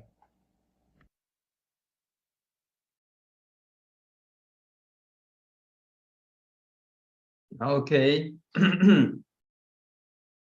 Very informative lecture by Dr. Neto Pignataro. It was very short, you see, but well, if you go into any of the research that he is doing, and he is working and collaborating with multiple universities in Brazil, so you can understand the scope is really huge, big scale. So he just made for us a general overview of what's going on there. So as you can see in Brazil, this kind of technology is accepted very well, even on the governmental, institutional levels. So that's why BioWell is developing in Brazil with a good speed. Well, of course, thanks to Dr. Neto Pignataro, because he's applying lots of efforts for this. So our next presenter, Dr. Contreras Rosa from Honduras. Well, he has been presenting for already a couple, 2 or 3 years in a row. And well, this year he has sent us a small presentation this time. It's a very long name, but it's about interpretation and diagnosis in integrative medicine. Also that it includes BioWell in it, but many other methods and technologies. Also will be interesting to listen to the person who has decades of experience and knowledge in this field. So let's move on and go to Dr. Roberto Contreras Rosa. Let's go.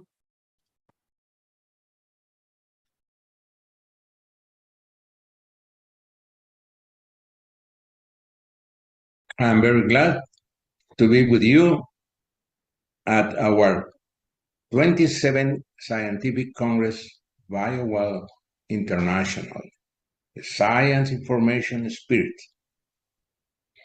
July 2023 at St. Petersburg, Russia. My conference is related to visualization system for diagnosis and treatments in the practice of integrative and complementary biological medicine.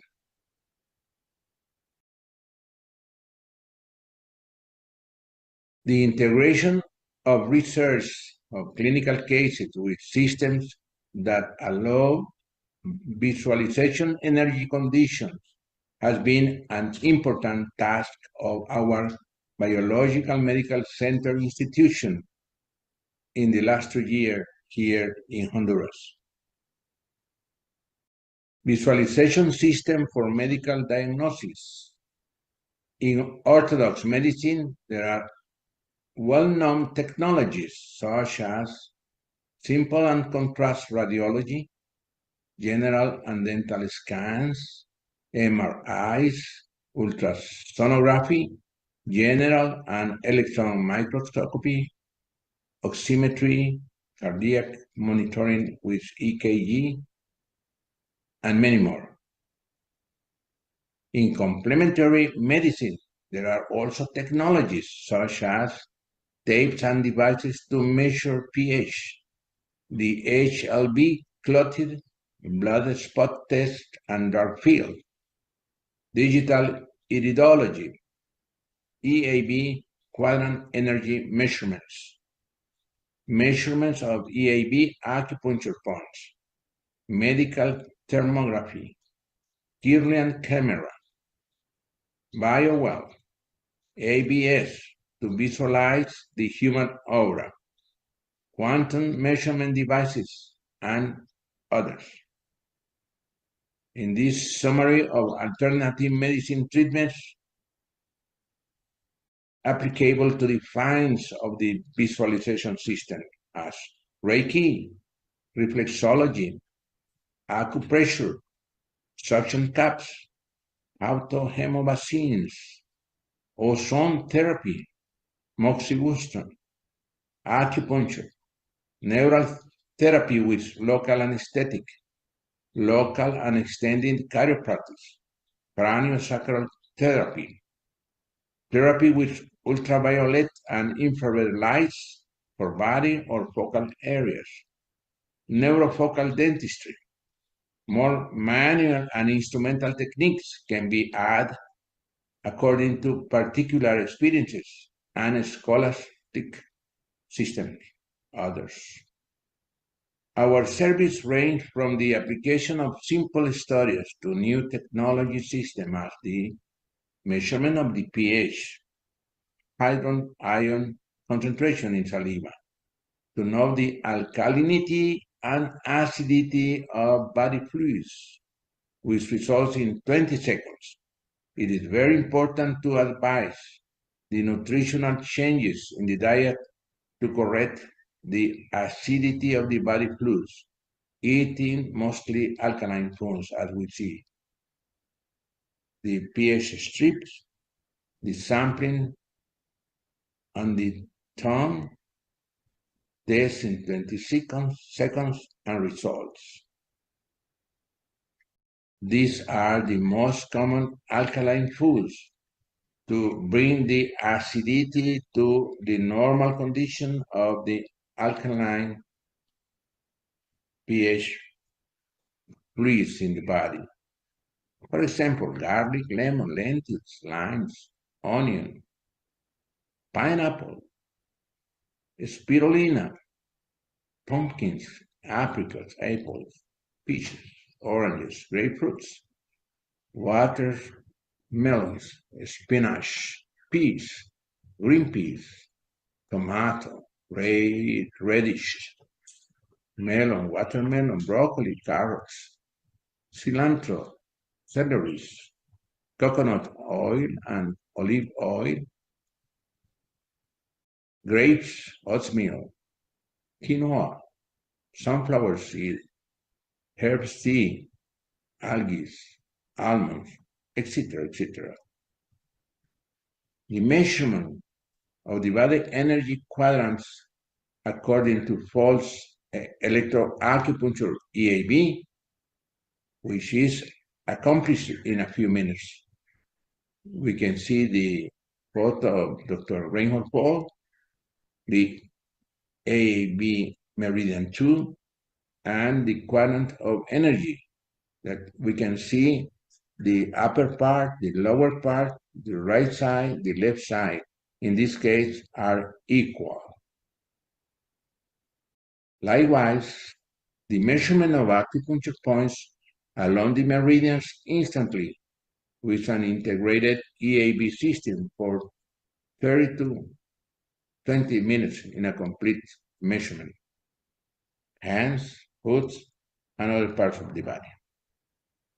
The digital iridology allows us to see in both eyes and in an enlarged side of approximately 15 centimeters in diameter, the signs that the brain, right and left, plays in the irises as a digital monitors. Multiplicity of signs that manifest focal or systemic diseases in a procedure that lasts a few minutes. We can see stomach toxics figure, cerebral arteriosclerosis in the upper part of the iris, nerves, rings, and traumas, sodium areas, chronic gastritis around the pupil, lymphatic circulation all around the iris, ovarian tumors at the lower part and the right side, and the general toxicity with a lot of spots, black and coffee dark coffee colors. BioWells allow us to visualize multiple aspects of the bioenergetic body homeostasis, the balance in the vegetative nerve system, the emotional system, the energy charges of organs and bioelectric system according to acupuncture and the alignment of the luminous electromagnetic centers known in the Ayurvedic medicine such as chakras. Likewise, it gives us a general picture of measurement of 32 tissues and organs in a total period of 10 to 15 minutes. We can see the screen, the apparatus of EAB. The thermal imaging cameras allow us to visualize the body through the emission of infrared light, which we cannot see with the naked eye.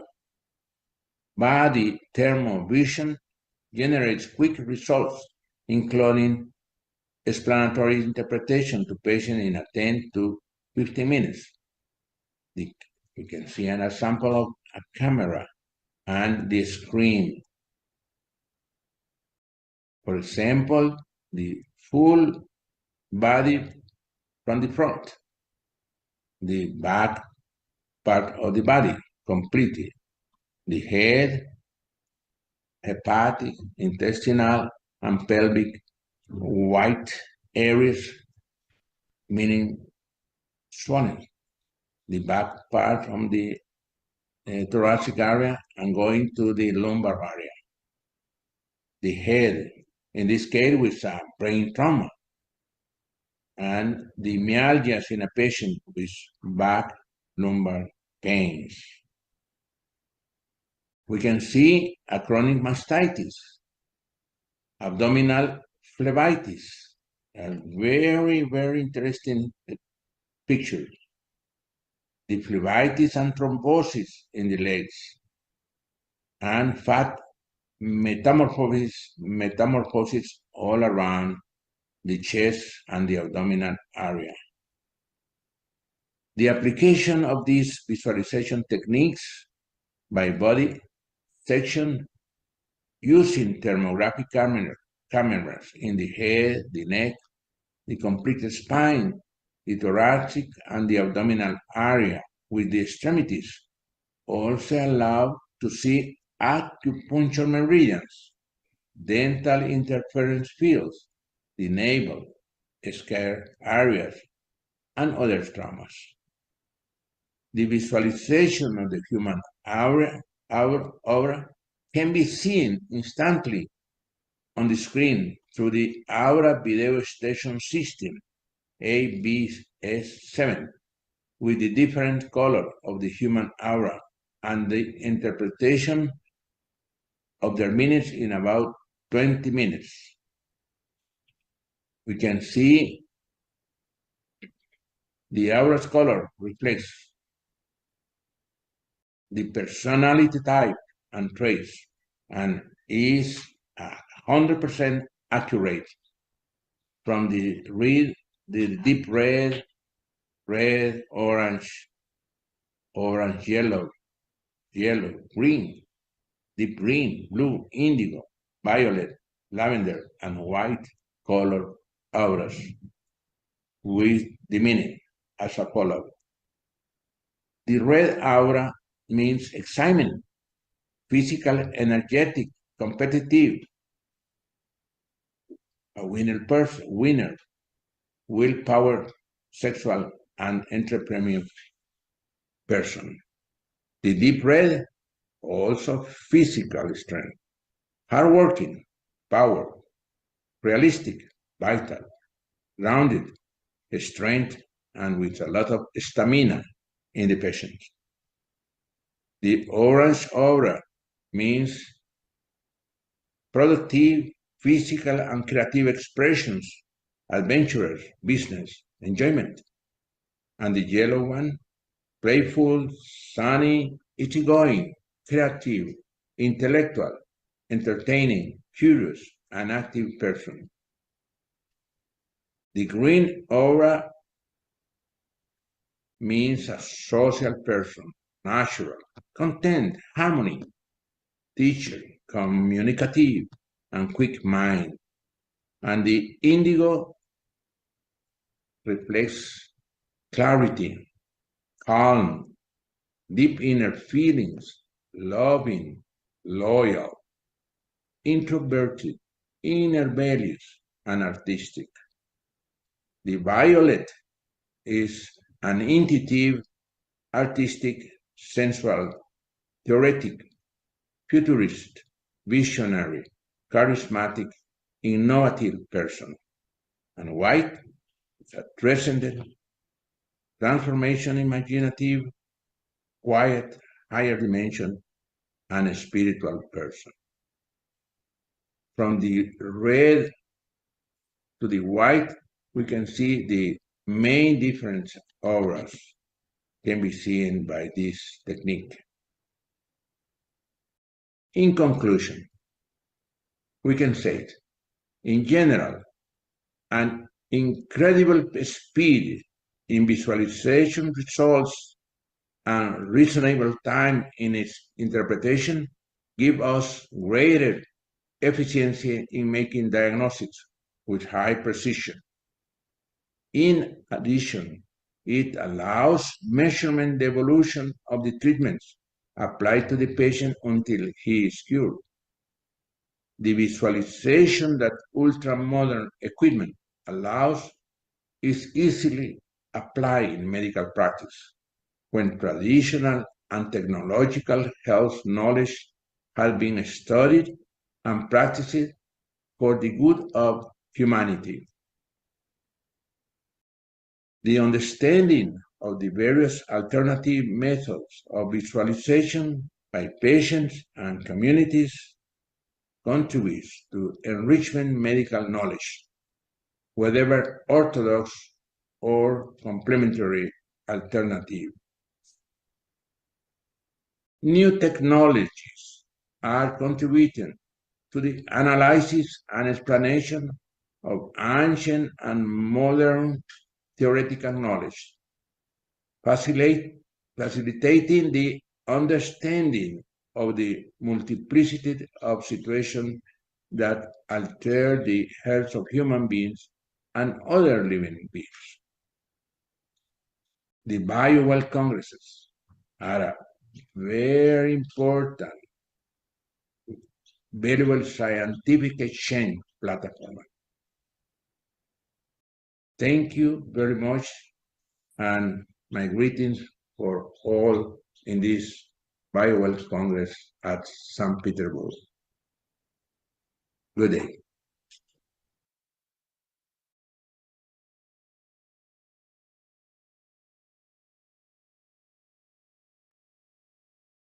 Okay. Thank you, Dr. Roberto Contreras Rosa, for this short presentation this time. Well, it's like a Wikipedia in integrative medicine. So you can just copy the list of all the possible technologies that you can potentially apply in your practice just by looking at this presentation. Maybe you even haven't heard about existence of some of them. But we're moving forward. Our next presentation is by Guru Raj, who has presented yesterday on the topic of 3 doshas, and today he is giving a lecture about meridians interpretation.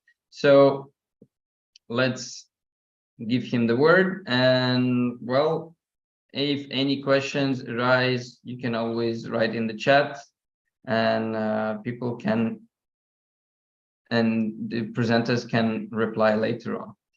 Okay, so let's continue.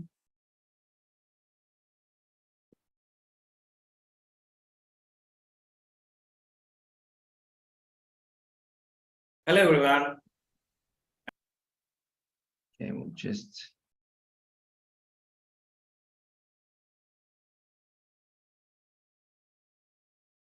clean everything.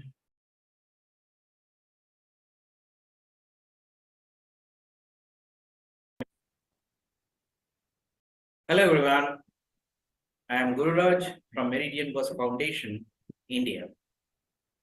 And the topic which I'll be discussing today would be meridian interpretation through Bible.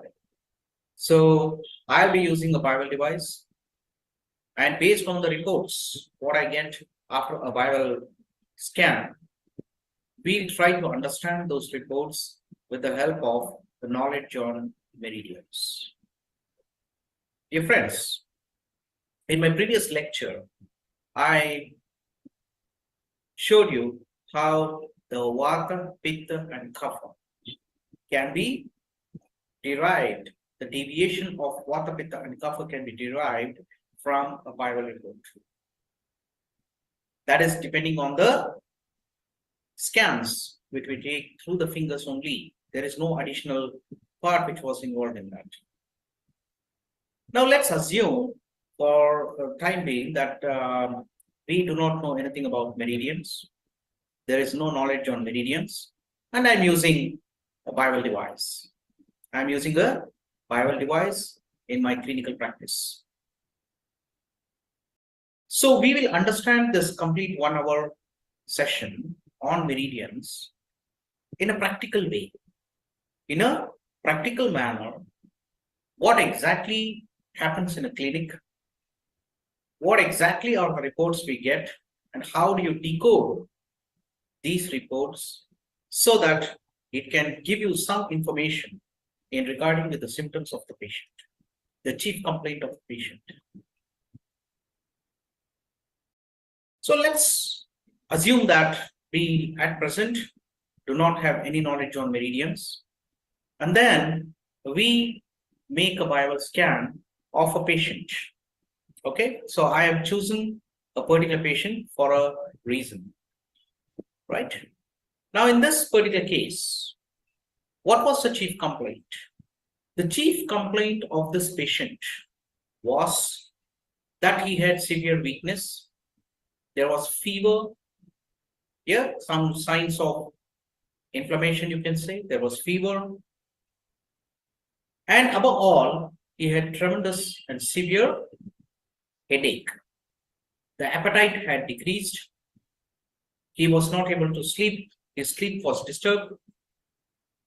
So these were among the few chief complaints what the patient came to us for in our clinic. Then we immediately made a Bible scan. We took the Bible scan of the 10 fingers. And in the Bible scan, in the report, immediately we started looking into all the tabs. Okay, so here I see the energy field. The energy field in the head area is fine. There is no much discontinuity which I can see there. So the energy or the glow, what the finger sectors have given are pretty much normal. There's nothing much abnormality about it, and overall energy of 50 joules is fine for the individual. So why is he complaining of weakness? Why is there a symptom of weakness? Why does he have fever? And he had constant migraine, or you can say a single-sided headache, which shifted from right to left or so. So I was not able to see that, detect that in the Bible. Then I went into the area diagram. Area diagram was pretty normal. It was pretty normal in the green territory, in the green part. Very few one which deviated out, that is spine thorax, the throat area, thyroid, throat and larynx area, and of course your respiratory system. I can see there was some deviation on the left side, and similarly some deviation, very minimal deviation seen on the right hand as well. Now you see, looking at this report, we can say that The HS integral parameter of this individual is 0.21 and 0.14, very much near to 0.3, which is a normal value, which is an optimal value, isn't it? So we will say that this health condition of this particular individual is optimal.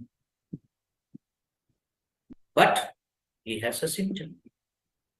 He has a problem. He has come to me because he has a problem. And I am trying to figure out where in Bible am I going to look in for that. I have a normal Bible scan of this individual. I come into energy diagram. And in the energy diagram, I also superimpose the area diagram just to find out if there is any indication which I am going to get. Not much. Everything seems to be normal. With slight ups and downs in few sectors, but overall, it seems to be very, very normal. This is where, dear friends, the knowledge of meridians comes into picture. You know that every sector of a finger is associated with acupoint, and that acupoint is connected with one or the other meridians in the body. Now, before we proceed further, till now, we have seen the report, we have seen the tabs in accordance with our knowledge of the medical part of it, or you can say our routine practice in bio, right? And obviously, we look into the balance, we look into the organs energy. Fantastic. Okay, everything is green. It's green. It's very good, excepting for an imbalance in nervous system. I find everything seems to be in green. So now we will be emphasizing and trying to figure out if Biowell is giving further information about this patient. Has Biowell detected the actual problem in this particular patient through the knowledge of meridians. So now let's learn meridians for some time now, and then come back to this report. Come back to this report and try to study this report with the purview of meridians. And let's find out if Biowell is sensitive enough and is it accurate enough to give me the results. Right. So let's proceed with the learning of meridians. The meridians, functions, and relationships. Now, you know, human body includes both visible and invisible part. We all know about this, isn't it? It's visible part and invisible part. For example, we all have heart. Heart is a visible organ. If you dissect the body, you are able to look into the heart. The heart is visible. Yes or no? You have the heart, which is a visible part of it. But there is an invisible part of heart. What is that? That is compassion, love. Yeah, can you see anywhere? If you dissect the body, can you see these parameters of the heart? It's not possible. So the invisible part of an organ, which is very subtle, which cannot be seen, which cannot be heard, which can only be felt, you know, comes under the energetic system of the body. It comes under the energetic system of the body. Whereas the visible part comes under the material system of the body. Right? And most of us, you know, we try to find out the problems in the material system. Whereas the actual effect of it, actual changes is seen in the energetic system. And that's why, you know, in traditional Chinese medicine, the concept of meridians was very strong. Yeah. So changes which happened in the meridians did cause a change in the organs, the material system. So the energetic system was able to change the functioning of the material system. Of course, it's a research topic which more and more amount of research is happening in this field. But the fact is that the energetic system is more subtle, more powerful, and this energetic system can depict any change which happens in the material system. So hence we say that, and you know, Albert Zen, we all know about this great man. And what did he say? He told that in every culture and in every medical tradition, before ours means the allopathic system, the tablet system, the pharmaceutical system, healing was accomplished by moving energy, the subtle part of the body. Right? And this movement you can do it in different way. You can do acupressure, acupuncture, you can do a guasa therapy, you can do multiple therapies which are all involved on the energy flow of the body through the channels, through the meridians. Right? So these meridians, you know, were responsible in actually maintaining the homeostasis, in actually maintaining the balance in the function of organ system or organism. So energy circulates in these meridians, and the meridians are responsible in seeing to it that the organ function is normal under given conditions. So meridians not only feed vital energies to the related organs, they also reflect any pathological disturbance in those organs, thus providing a convenient and highly accurate tool for diagnosis as well as for therapy. So this indicates that the vital energy which is required for organ function is supplied by the meridians, and any drop in this energy, any type of deviation from norms of this flow of energy through the meridians will cause a dysfunction of the organs and systems, a stress in an organ and a system. In Ayurveda, we have 6 stages of illness. 6 stages of illness. No organ will get into a disease state overnight. It is not possible, isn't it? So there is a particular pathway through which there is a reduction in the function of the organ, and ultimately when that reduction prolongs for a long period of time, the organ gets into the disease stage. So the 6 levels of disease proliferation in the body, the topmost positions are through the energetic principles, through the meridians. So these meridians are primarily responsible for the functioning of our organs in the body. That's why they are also called as primovascular system, PVS, primovascular system. Definitely, the meridians, as you know, energy travels through our meridian systems and it nourishes, please underline, it nourishes every cell, every tissue, every muscle, every gland, every organ in the body. There is no part of the body which is devoid of meridian energy.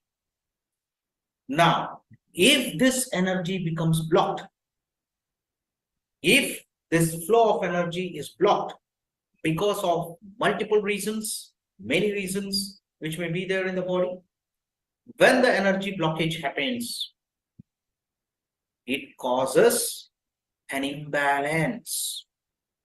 It causes an imbalance. Imbalance causes a stress in the functioning of the organ. Thus, that stress in the functioning of organ results in the pain. And for a long duration of time, if it is not corrected, it may lead to disease. So as water flows continuously through a river network, energy flows through the meridian network in the body. There should not be a blockage. There should not be a stoppage of this flow of energy. Do we get this? So the meridian system is very well established in the human body. Not only human, it's established in the animal kingdom, I can say. You can find the meridian system in horse, dogs. Yeah, they are all very well established. Texts are available. So these meridians are subtle and sensitive. But unfortunately, there was no device to detect them. There was no device which was formed to detect these meridians. And many people, till very late time now, they thought that it is some imaginary channel. It is not present in the body, because unfortunately, when you dissect the body, you cannot see this. You cannot see the channels. You cannot see the meridians. So it was decided that this is some imaginary channel, doesn't exist in the body. It's an imaginary theory given by few people. And ultimately, the whole of TCM, was relying on these particular imaginary lines on the body. Anyway, these imaginary lines, which was initially thought of imaginary lines, are now visible. They are made visible. They can be seen in the body by injecting a special dye, radioisotopes. Radio waves can travel from one part to another part because of this communication between the occupiers.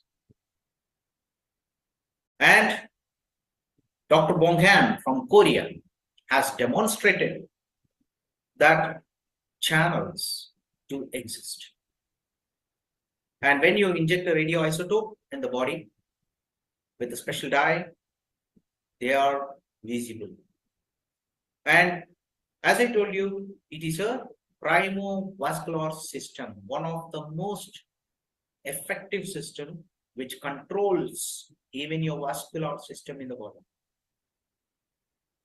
Yeah, and this is what you see, the channels. These are called as the channels of the body. And these channels, if you can see them, these are the channels, different channels in the hand, different channels in the leg, different channels in the abdomen area and the head area.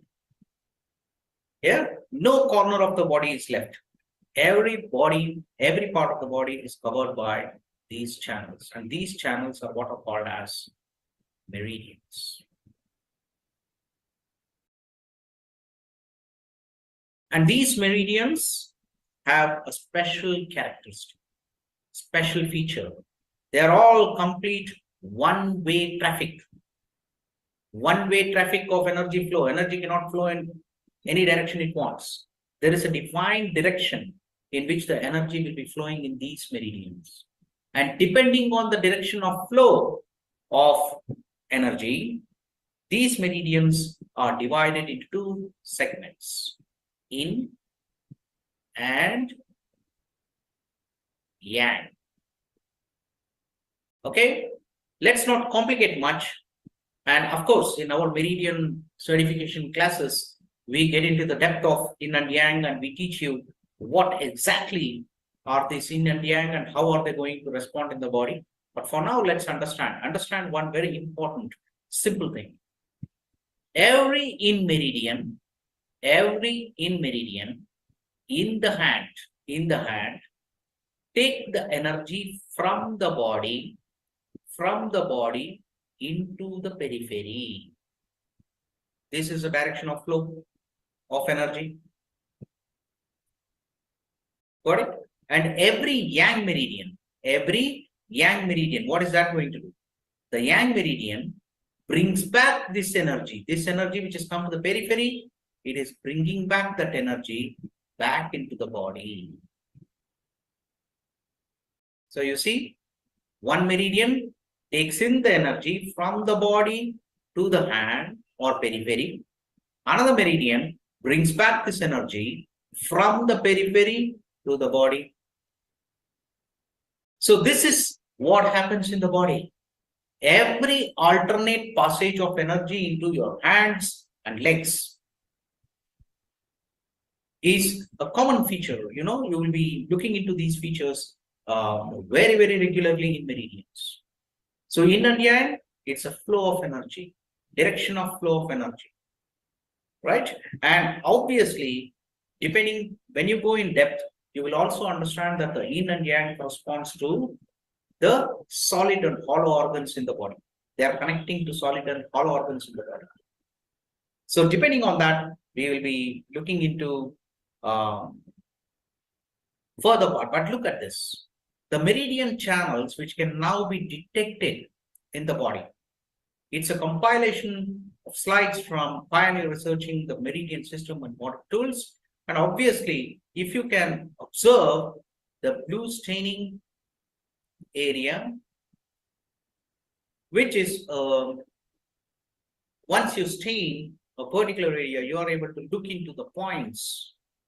You are able to look into the meridian channels, which are in very close proximity to your lymphatic ducts, to your blood vessels, and to your vascular neural bundle. They are in very, very close proximity. So what did they do? They inserted a needle at a acupoint, at a given acupoint in the body. A needle was inserted, and then the skin was removed. And when that was done, you see, this is your SP6 point. It's a SP6 spleen 6 point. And when that was done, we can see that this point, this acupoint, is in very close proximity with the vascular neural bundle. We call this as VNB. And vascular neural bundle, in a given place of time, given area, it functions with vascularity and also the neural transmission from the body, from that particular area. So every acupoint was associated with the VNB, vascular neural bundle. And SP6 is no exception. It's one of the major points in our feet, right? So obviously, there are 12 major meridians in the body. How many? We have 12 major meridians. And quickly, before we get into this slide, let me just show you. We have 12 major meridians. And usually in my classes, I put them in a particular order. I will tell you what is the importance of order, because it's very important in diagnosis, right? So what are the 12 major meridians? They're all named after the organs they are connecting with, the primary organs they are connecting with, right? Now, for your understanding, every meridian connects with a primary organ, and also they connect to secondary organ. Now you see, this particular meridian can influence the functioning of primary organ. It can also influence the function of secondary organ. Do we get this? So meridian, we should not be under the assumption that every meridian is going to affect the function of only that particular organ where it's getting connected. No. So the secondary organ plays an important role. I will just show you right now about the internal channels of meridians. Anyway, we have 12 major meridians in the body which are responsible for the functioning of organs and systems. And they are the lung meridian, large intestine, and there is a particular order in which I'll be writing this meridian: the large intestine, the stomach meridian, the spleen, heart meridian, small intestines. Then you have the urinary bladder. Urinary bladder and kidney. Of course, associated meridians, you say the pericardium and triple warmer. They are associated meridians, triple warmer. And of course, you have the gallbladder and liver. Now see, why did I write it in this particular order? This order is very important in meridians. Why?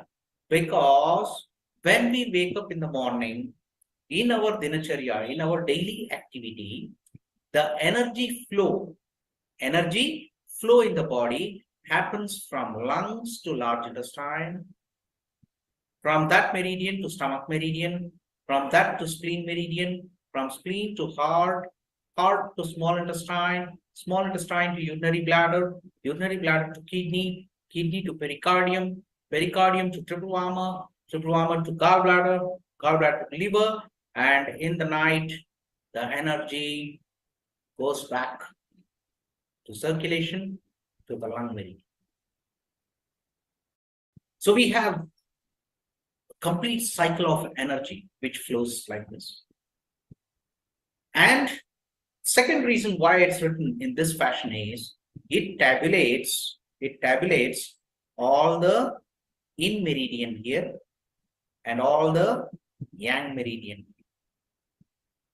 And they are depending on the flow of energy in the body, the direction of flow of energy in the body. Right? Now, please pay attention. Please pay attention. The lung meridian, the spleen meridian, the heart, kidney, and of course liver, they are all considered to be solid organs. Nothing can be stored in them. Only thing, it will go get processed and out of that organ. You cannot store anything. Whereas all these organs, what we are seeing, the large intestine, stomach, small intestine, urinary bladder, gallbladder, they are meant for storage. They are meant for storage. So these are called as the hollow organs. You know, just with the knowledge of meridians, you can know whether a particular person is showing up with solid organ problems or hollow organ problems. Now, what is the significance of that? When you talk about a hollow organ, usually it will be acute conditions. Say, for example, I have taken some very spicy food. The spicy food is irritating my small intestine and I have a symptom. And next day morning, I may have a tight motion. There could be a significance of, there could be a problem with constipation. You know, small intestine, large intestine, they're all involved. But if the meridian system is focusing towards the solid organs, then remember, it is a chronic condition. Nobody can have a lung problem in one day. Nobody can have a heart problem in one day. Nobody can have a kidney or liver problem in one day. They are all chronic conditions. That's why it's also called as chronic obstructive pulmonary disorders. Yeah, cardiac arrhythmias. Yeah, atherosclerosis, liver cirrhosis, hypertrophy, hepatomegaly, yeah, nephrotic syndromes. They are all not acute problems, please. They are all chronic problems in the body. And usually, chronic problems are represented by the yin meridian, and acute problems are represented by the yang meridian. It's exactly the same order which you're seeing right now in this particular diagram. Yeah, it's the same order. You see that? The lung, large intestine, stomach and spleen, heart and small intestine, urinary bladder and kidney, and pericardium and triple warmer, gallbladder and liver. And any blockage happens anywhere in the meridian, energy flow, as I told you, will lead to pain, discomfort, dysfunction, and dysfunction for a long period of time is going to land up in disease. So how did all the problems start in the body?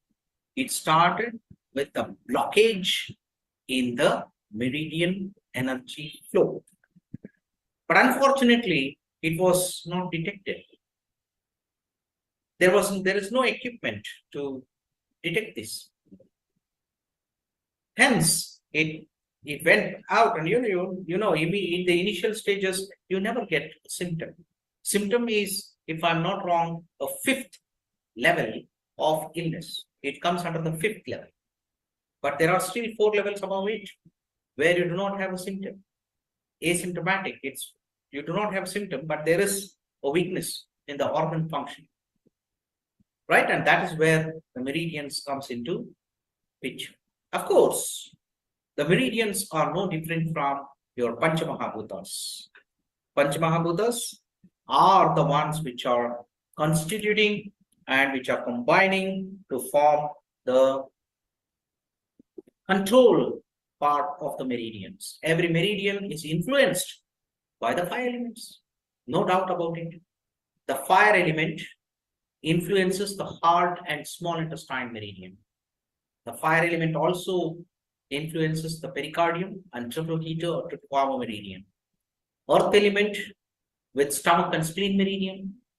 Metal or air element with lung and large intestine meridian. Water element with UB, urinary bladder and kidney meridian. And the wood or the space element with your liver and gallbladder meridian. So you see the 5 elements comes into picture here again. They are the ones which are going to influence the respective meridians in the body. And when there is an imbalance in these 5 elements, there will be an imbalance in the corresponding meridian. And that imbalance in the corresponding meridian is going to get reflected in the functioning of the organ. Right? So this is a very important connection between meridians. And of course, they are also called as bong and ducts in certain scenarios. And it's been now made use of in finding out the pathways for cancer cell metastasis. How is the cancer spreading in the body? The metastasis, how is it happening? So which system to which system it can spread? So it's all being studied now, and only thing what we say is the primovascular system is one of the best known systems as of now in understanding the functioning of the body. And of course, the meridian system is also considered to be the auxiliary respiratory system. The tests, this is some of the scientific papers which are released, which tests have been done where it has been discussed and it has been shown that carbon dioxide can be released out through the meridian system.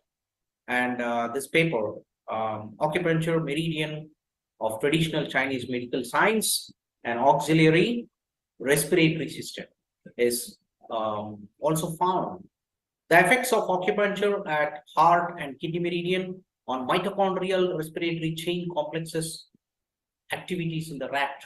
So particular study was done. What happened when you activated the heart meridian and the kidney meridian in the rat, which had a problem? And obviously, the conclusion was that the acupuncture or activation of the acupoints on the meridians assists in mitochondrial respiratory chain activity via the cytochrome C oxidase signaling the pathway in heart and kidney of the rats. So it was one of the extensive studies what's happened. So obviously, meridians are the ones which are governing the functioning of the body. So any change in the body, any change in the organ function can be detected in the meridians, right? And obviously, the system is sensitive, it is subtle, so it needs some sophisticated measurements, measuring equipments, yeah. And then one among such equipment is a biowell. So BioWell is a device which can detect and which can give you a measurement of energy flow in individual meridians. Yeah, and we are very happy to say that with lots and lots of patients, what we have looked into, the accuracy in which the BioWell records the changes in meridians is very good, excellent. And for us in our practice, we have seen some really interesting findings in BioWell. Right? Now, look, these 12 major meridians, how do they function? It's not that all of the meridians are going to function together. Yeah. And these meridians, they have a certain rule set across the universe. Now, everybody have the same rule. There is no change in the rule, please. And you know, our daily activity is governed by this chart. And this is called as a biorhythmic chart, which is based on your meridian system. Here you can see all the 12 major meridians: the lung meridian, large intestine, stomach, spleen, heart meridian, and small intestine, urinary bladder, kidney. So like this, you see 12 major meridians. You have the timing of action, which means it is from 3 a.m. to 5 a.m. that the lung meridian will receive highest energy. There will be maximum flow of energy through the lung meridian from 3 a.m. to 5 a.m. What is the meaning of that? It means that this is the time when the meridian influences the organ to have the most efficient function. Most efficient function. And what is the function of a lung meridian? Respiration. That is inducing oxygen and removing the carbon dioxide at the alveoli level. Right? So what happens to the SpO2 in the blood? It increases. That's the reason why early morning you are supposed to wake up. And when you wake up in the early morning, you have good amount of oxygen in the atmosphere, which can easily be absorbed by your lungs. Why? Because the lung meridian is very, very active at that particular time. That's the reason why people who study, they wake up early in the morning, and when you do meditation, when you do study, it's very good.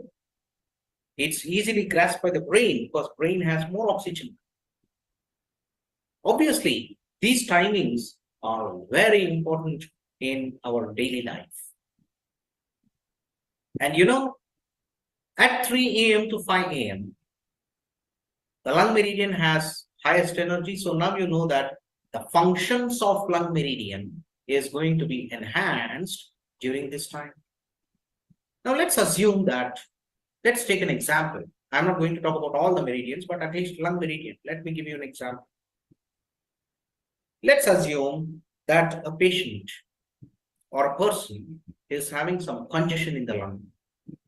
For example, there is mucus deposition physically, and this person, the lung movements are affected. The inhalation and exhalation are affected. As in the case of tuberculosis, what happens? A significant symptom of this particular patient is early morning cough.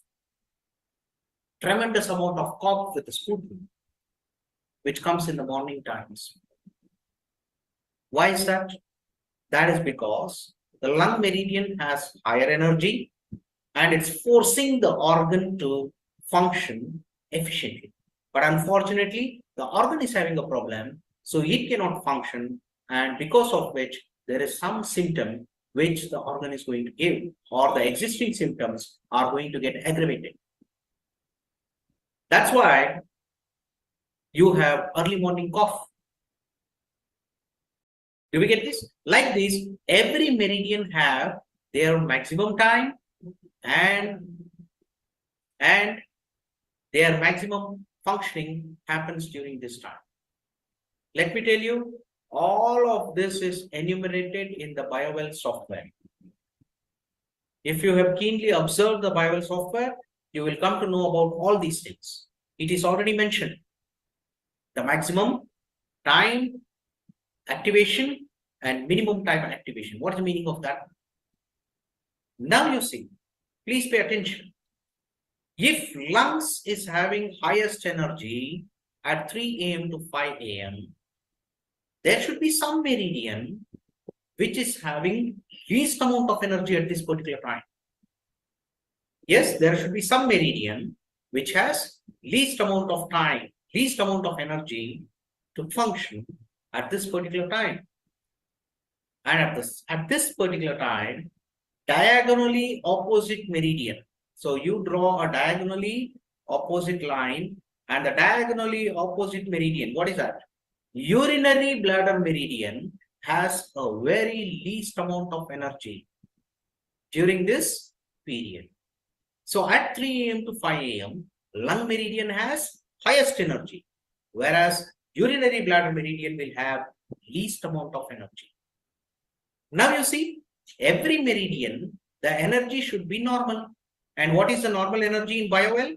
It's 4 to 6 joules, we say. 4 to 6 joules. So usually at 3 a.m. to 5 a.m., there is a possibility that the lung meridian will be having higher energy, whereas at the same time, the UB, urinary bladder, will be having least amount of energy. So it will be somewhere. Let me give you an example. There is a complaint of a patient who says that when he wakes up in the morning, maybe around 5:30, 6 o'clock, it is very difficult for him to get up from the cot. He has a severe low back stasis, severe low back pain. He cannot crawl, he cannot rotate or turn even from one side to another on the cot. There is a severe low back problem. Right? Now, early morning, why should he have a low back problem? That is attributed to the urinary bladder meridian, which has the least amount of energy. Now, when you are making a diagnosis, please understand that at every given point of time, any given point of time,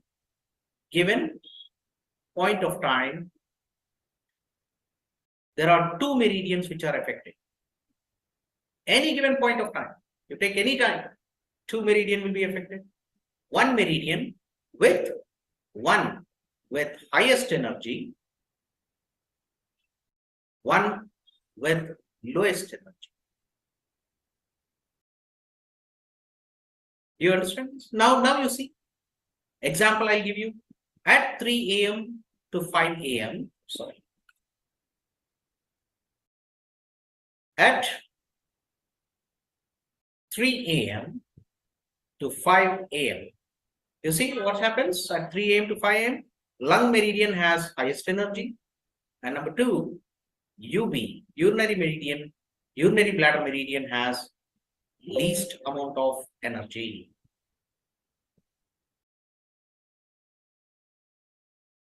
Urinary meridian will have, UB meridian will have least amount of energy. UB is going to have least amount of energy. Which means these two meridians, the lung meridian and the UB meridian, are like a seesaw. Have you seen seesaw? If lung is low, UB energy will be higher. And if UB is coming down, the lung will go higher. You know, it's a balance. It's a balance. The beauty of the body is the lung meridian is associated in the, it's connected, it's an external pathway. Excuse me. Hello, class ಅಲ್ಲಿ ಇದೀನಿ. ಮಾಡ್ತೀನಮ್ಮ, class ಅಲ್ಲಿ ಇದೀನಿ. So the lung meridian is external pathway of a lung meridian runs in the hand, whereas the external pathway of the urinary bladder meridian runs in the feet. Across, right from the head, back, and ultimately it gets into the legs, in the feet, which means both the peripheries, the hand and the feet, are always connected. Right? And this is not just with lung and urinary bladder. It is true with all the other 11 meridians. Right? Now, let's look at the reverse of this. That is at 12 hours from 3 a.m. What is that? 3 p.m. From 3 p.m. to 5 p.m. Okay? From 3 p.m. to 5 p.m. Again, what happens? At this time, urinary bladder meridian will have the highest energy. Look at this here. Urinary bladder meridian is having highest energy. And who is having lowest energy? It is the lung meridian. The lung meridian has lowest energy. So the oxygen concentration in the body is decreased from 3 p.m. to 5 p.m. every day. Do we get this? And every day it is decreased from 3 p.m. to 5 p.m. That is why most of the therapists and most of the people in science, they follow what is called as a power nap. Power nap is to be taken for 15 to 20 minutes in the afternoon, and usually the timing is 3 p.m. to 5 p.m. It is very good for rejuvenating of the energy in the body. Right? And you can read the advantages of power nap in Google. You have different topics on that. You can please go ahead. But this is what is the science. Right? And luckily, in BioWell, we are able to detect all of this. Every parameter of this is detected in BioWell. Do we get this? And then, obviously, not just with physiological association, the meridians are connected even with the psycho-emotional state of an individual. So the psycho-emotional states of every different element, the effect of influence of every different element on the psychology of an individual is known, and it's connected with the meridians part.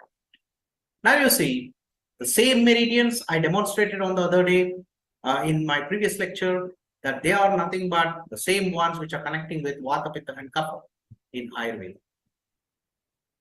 Right? Now we have some knowledge. Let's assume that in I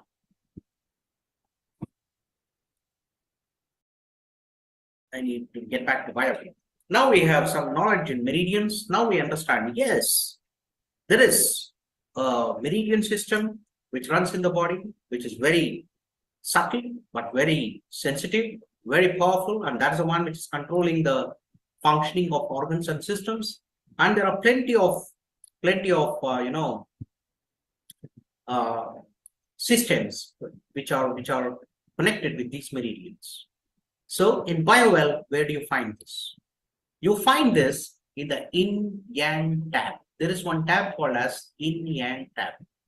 You click on the Yin-Yang tab and you're going to find all the names of these 12 major meridians in the same order which I had written.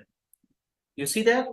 Lungs, large intestine, stomach, spleen, heart, small intestine, urinary bladder, kidney, pericardium, trachoma, gallbladder, and liver. Same order. And whatever timings which I mentioned to you, whichever timings I mentioned, see, it's provided here in the bottom. You please read this. Okay, it's provided for every meridian. It is already provided in BioWell. Now, this particular patient, we have come back to the same patient. We have come back to the same patient with which we started. Okay, this particular individual had severe headache, migraine, weakness, yeah, fever, a sign of inflammation, and of course, appetite was changed. He was not able to take lot of food, weakness was there. And then we did a biowell, but till this tab, we were finding everything to be fine. It's okay. It's chakra's alignment is also very good. It's pretty much good alignment. So we are finding everything to be normal here. But when you come to yin yang, the story changes. What happened in yin yang? There are two rules which I follow in my clinical practice. Right? Rule number one. What is it? Especially when you are doing with meridians, you are going to have 10% deviation in energy from left finger to right finger. Beyond 10%, if it is greater than 10% deviation, I term this as imbalanced meridian. There is a imbalanced flow of energy in the meridian. Greater than 10% deviation. Right? And anything less than 4 joules and anything above 6 joules. Anything above 6 joules is considered to be a congestion. And anything below 4 joules is considered to be depletion. I told you, 3 a.m. to 5 a.m., lungs will have highest energy. There is a possibility that you will have readings somewhere nearing to 6, 5.7, 5.6, 5.8. There is a possibility of that. And it can also go beyond 6 because you know that naturally the energy levels in the meridian is high at 3 a.m. to 5 a.m. Right? For that, the timing at which you are going to take the scan is very, very important. What time are you going to take the scan? That particular time, which meridian is having highest energy? Say, for example, here, I'm taking the scan at 12:26 p.m. Okay, if you correct it with the solar time, it's not my clock time, it's a solar time. Okay, if I connect it with solar time, we are 26 minutes ahead. So it is exactly at 12 noon, what I'm going to take 12 noon solar time, or when I've taken this Bible scan, at 12 noon, 11 a.m. to 1 p.m. It is the heart meridian which will have highest energy and gallbladder meridian which is going to have the least amount of energy from the clock. Right? So timing of scan is equally important. That's why I suggest whenever you are making a comparison scans, say for example, you take a particular patient and that particular patient's today's record, tomorrow's record, day after tomorrow's record, and the subsequent records what you're going to take, please see to it that you're taking the scans at the same interval. There is no point in taking one scan at 12 p.m. and one scan in the morning at 9 p.m., 9 a.m., in the night at 9 p.m. Meridian-wise, the meaning changes. Okay, they should be of same time. Now let's get back to this. Any deviation which is greater than 10% from left to right, we consider that as a imbalance, and any energy above 6 joules, we consider it as congestion, and any energy less than 4 joules, we consider it as depletion. Right? Now, in this particular chart, I find everything in green. Everything in green excepting the liver meridian. Yeah, the liver meridian is showing some signs of congestion. Yellow means higher energy. So let me come to liver meridian now. In the liver meridian, you see left side energy is showing at 5.98 and right side energy is showing at 6.7. Yeah, of course. What is the difference? Difference is around about 0.8 joules, which is beyond 10%. So we say that the liver meridian is not just congested, it is also imbalanced. It's also imbalanced. Now you will say, Sir, in the diagram, I see that the liver meridian is shown from here to here. Okay.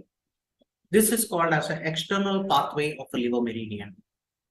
External pathway of a liver meridian. And let me tell you, liver meridian, if it is congested or if it is having any changes, it is one of the main symptoms of liver meridian is headache.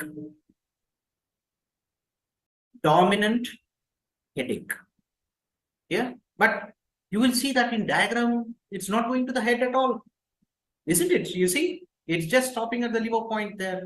From the toe to liver point, it's stopping. Then how do we consider this as a meridian which is going to cause a headache? For that, you should know what is an internal pathway.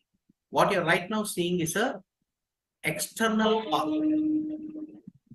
Okay, what you just now saw in Bible was an external pathway. And what is an internal pathway? A meridian which runs inside the viscera, inside the body, connecting different systems, different organs. Yeah, and the liver meridian, you see, makes a tremendous amount of journey across in the thorax area and in the head area. That's why liver meridian is connected with headache. Do we get this? It is with the internal pathway of a meridian. So every meridian has a external pathway and an internal pathway. And the internal pathway is more connected with the organs and systems, and it's going to give the functional variations of the organs and systems. So this individual, he has a migraine. He has a migraine, history of migraine, because of the change in the liver meridian. Because of change in the liver meridian. Now, what are the things associated with liver meridian? Lack of sleep, loss of appetite, bloating. Yeah, these are all the physical phenomena which you can have. Sometimes, of course, swelling, edema, ascites, what we call it as. They're all complications of liver dysfunction. And this gentleman is having few symptoms which are connected there. Severe headache, which he finds it very difficult to control. Loss of appetite, lack of sleep, irritation, irritability. He gets very easily irritated, this individual. Okay, and now I am not saying all this. It's already documented in Bible there. It's already written. So you see, feelings of frustration, rage, anger, as well as irritability. It's a common psychological reaction of a body when the liver meridian is affected. So dear friends, when we look into the yin-yang tab, we were able to easily find out where the weakness is. And where is the weakness? The weakness is in the liver meridian. So we are going to ultimately give a solution based on the meridians which are affected here. And I will be giving the solution based on the liver meridian principles. But how about other symptoms he has? He has fever. Where will you look for fever? Fever is associated with inflammations or infections in the body. And usually, inflammations and infections are seen in the spleen meridian. They are looked forward in the spleen meridian. So when you come to spleen meridian, you see, this is an external pathway of the spleen meridian. What you're seeing in the diagram here is an external pathway of the spleen meridian. An internal pathway connects with the stomach and the reproductive organs. Let's look into the spleen meridian. On the whole, you see they are in green. Fine. Let's look at individual energy there. Left side energy, 4.47 joules. Right side energy, 5.44 joules. Though the average is well within the normal range,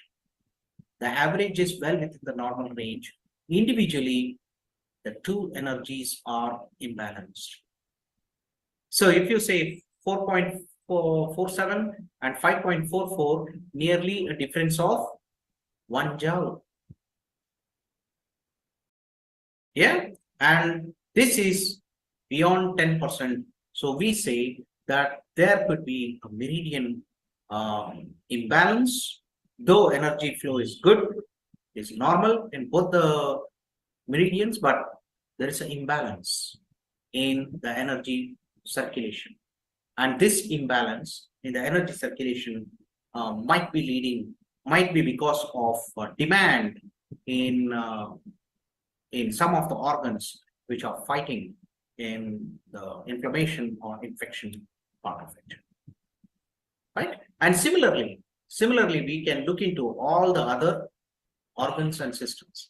So when you do a diagnosis in meridians, so we are following a particular order and we follow a particular formula. Please look at this. Just now I told you the lung meridian and the UB meridian are always in the type of seesaw. You know, if lung meridian is high, if lung meridian is low, UB will be high at any given point of time. These both are always, you know, having energy contrasts, energy changes. So if lung meridian is having low energy, UB will have high. If UB is having high, lung will have low. Correct?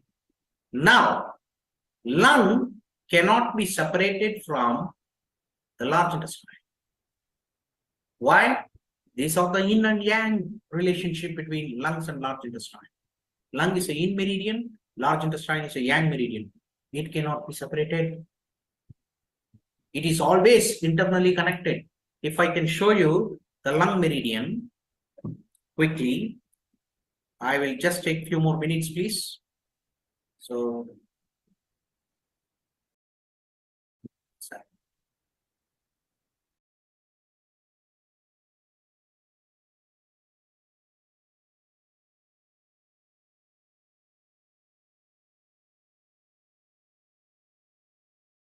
quickly, I'll just show you the lung meridian.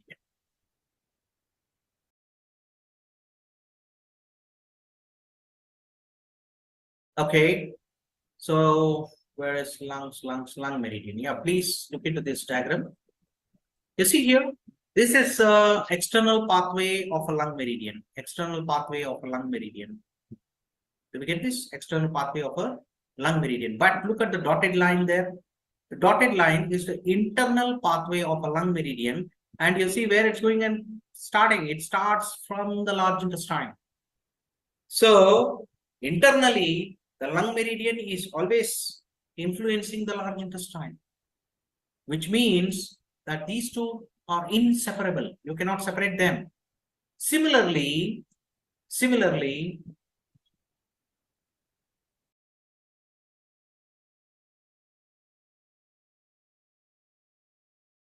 if you see the, I think I'll have to write it again. Anyway, the lung meridian is always, you know, influenced.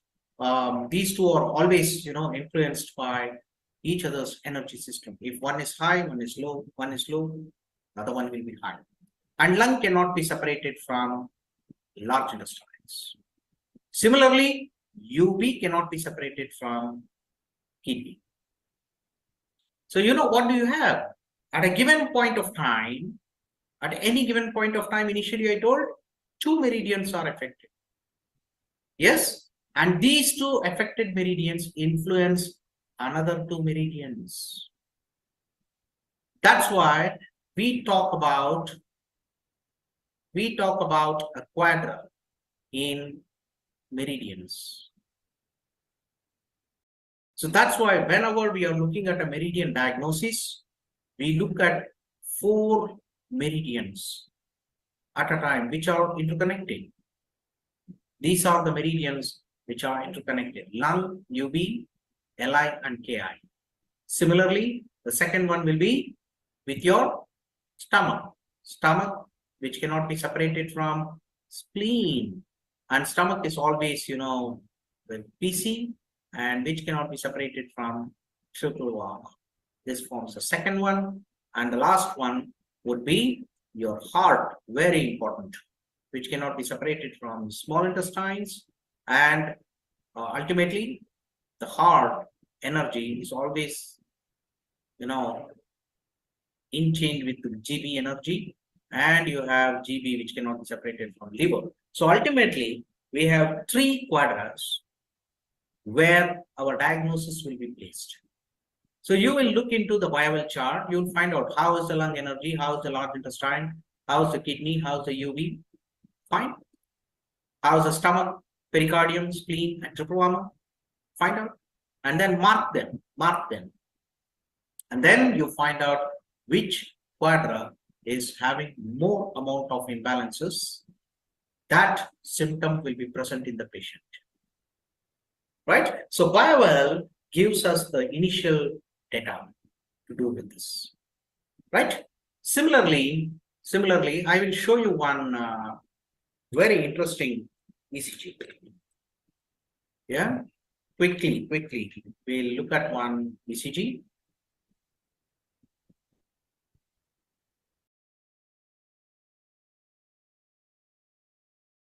Quickly, we look at an ECG. So,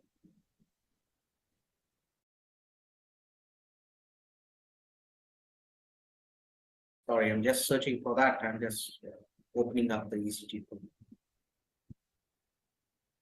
Okay. So it should be open.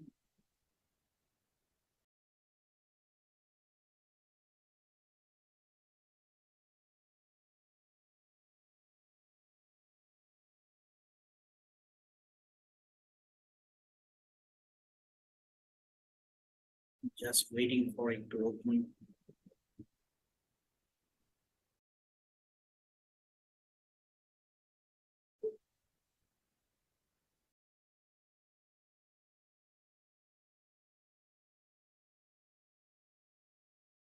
Okay, I think it's taking a bit of time. So let's not waste time, and we proceed with our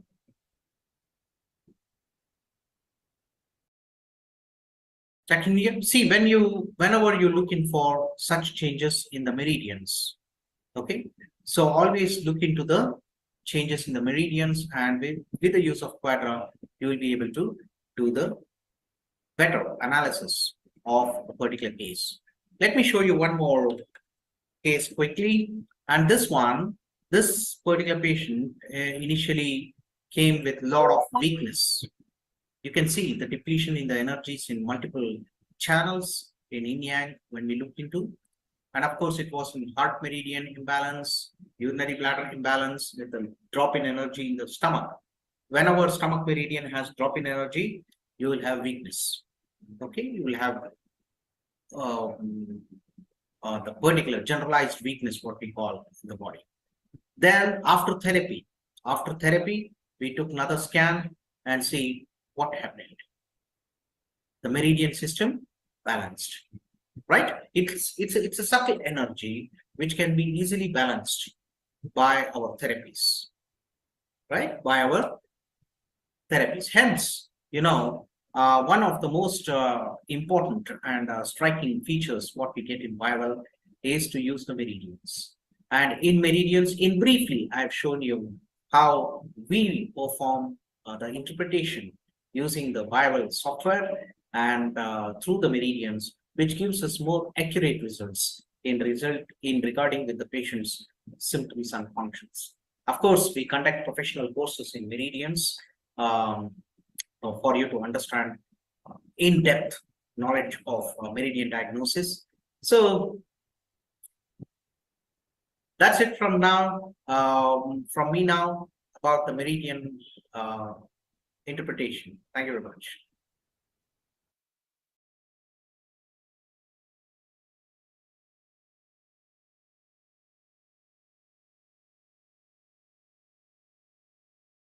Okay, well, finally.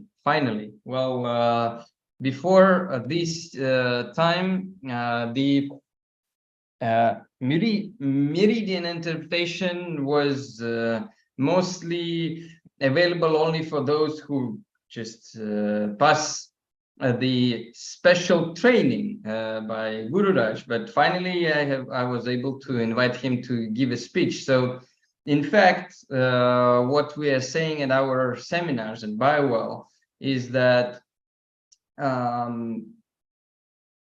the more systems of knowledge you know about the person, better will be your interpretation of BioWell scans. And of course, the meridian system is one of the best in the world and the most profound one. So thanks to this lecture by Guru Raj, I think we will post it everywhere in our manuals. Like if you want to do the Yin-Yang interpretation, you have to watch this presentation by Guru Raj. So, but of course, in order to increase the knowledge, it's better to pass the official training with him, full day classes, so you will get better understanding. Well, of course, as he has shown in his presentation, that to correlate the symptoms in the person with the readings in the BioWell, even though that it may seem that everything is normal and green and absolutely good, with the use of the meridians interpretation, it becomes more obvious and easy to do. So my recommendation to watch, conspect, write the log of the new things from this lecture and rewatch it again. So our next lecture is not like the all previous ones. The thing is that Helena Yanovskaya has provided us the Russian version of the of her presentation. So we have posted it on YouTube. So I will try to switch on the presentation with English subtitles, and maybe I will be just reading everything in English and maybe commenting something if it will be not absolutely correct. So, well, I have done all the subtitles in Russian, so they're adequate. So now we will try to use that lecture, and let's see what happens. Let's see how it works. I have no idea how it will work. It's the first time that we're doing it not from the uploaded file, but from the YouTube. So let's see what will happen. Do not criticize me too much, okay?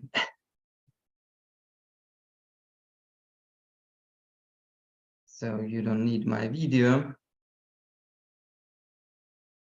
Well,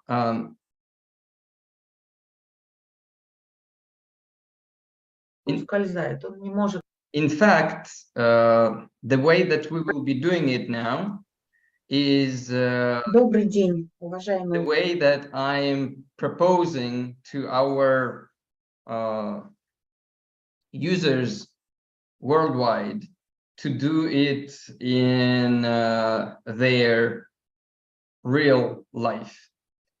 We have lots of videos and lectures, and most of them on our YouTube channels of the BioWell company and my personal YouTube channel. There are subtitles there. So you can use the modern technologies and use the subtitles and select the language to which you want to translate it. So now it is translated to English, and we will watch it in English. So we don't need it very loud, so I will be translating Yelena's presentation in English, okay? So you can do it later on in your language easily. Let's go.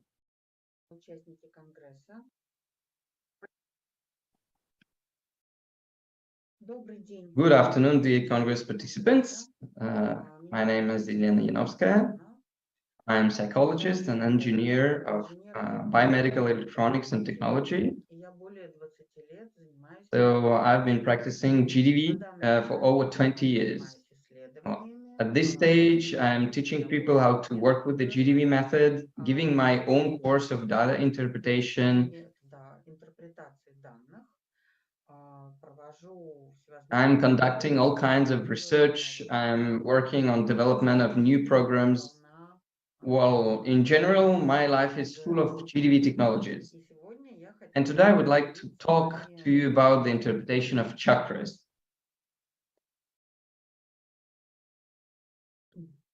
Well, those of you who are using GDV method, who have Biowell devices or maybe older GDV models before Biowell, you have already seen this picture multiple times. So this is a screen from the chakra tab.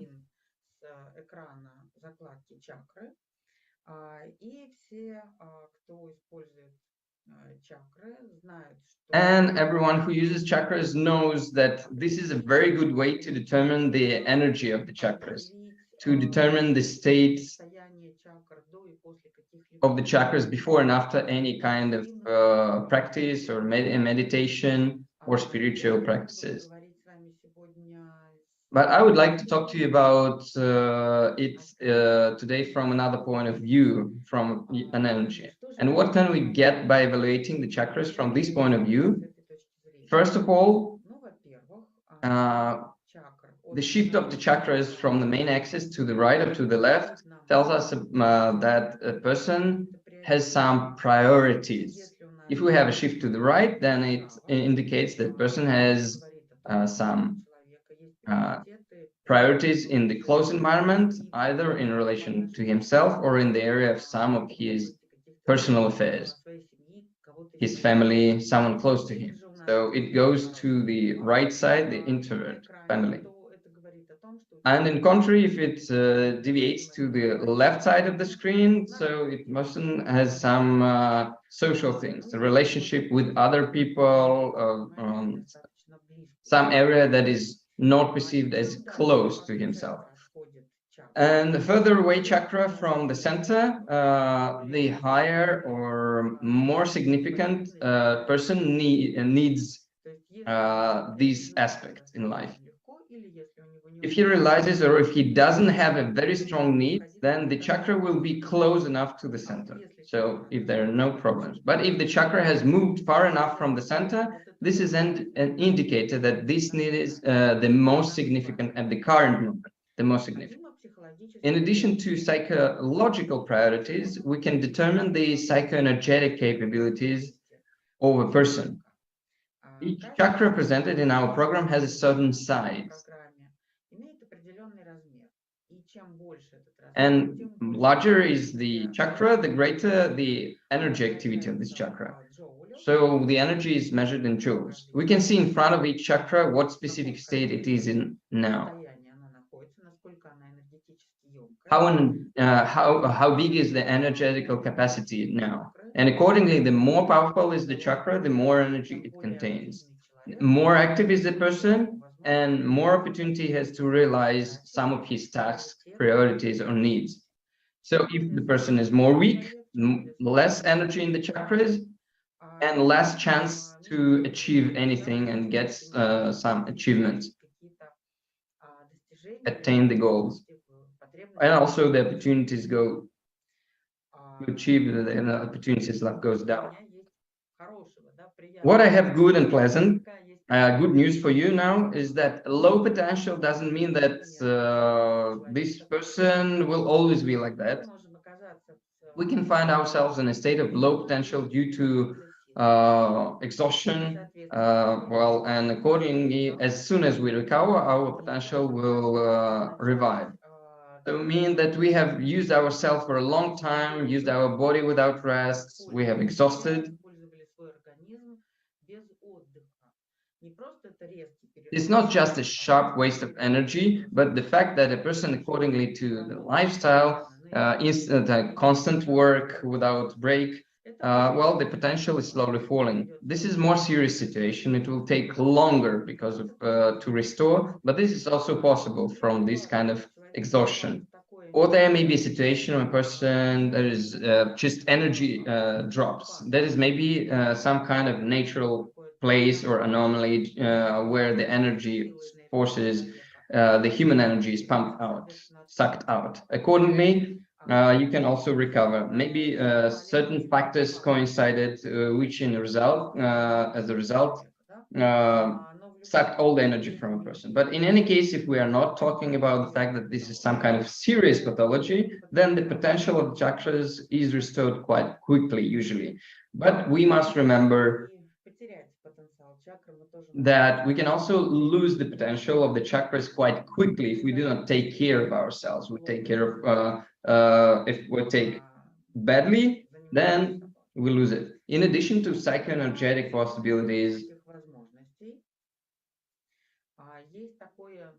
there is such a direction of psychology that allows you to use the chakra program also.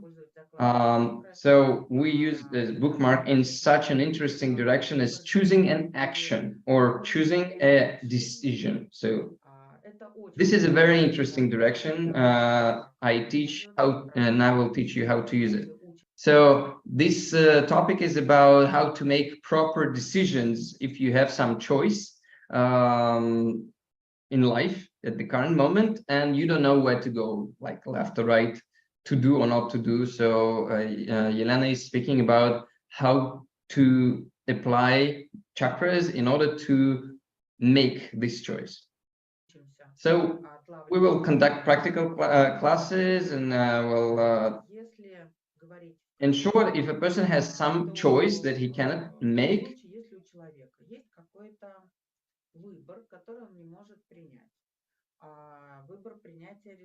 or making a decision or choice of taking some actions. For example, a person is facing some choice to go to a new job or not, or move to live to another city or not, etc. Or, for example, getting married, or change the field of activity, change jobs. Well, it can be very difficult. And due to some reason, person doubts and cannot make the decision. Something bothers him or her. The person cannot understand. Sometimes there are two decisions. Yeah. For example, there are two job opportunities, and he doesn't know in which one to go. And if a person himself cannot cope, well, we can use chakras to help, to determine to go or not to go. So what is subconsciously, unconsciously, a person feels in relation to each of these choices?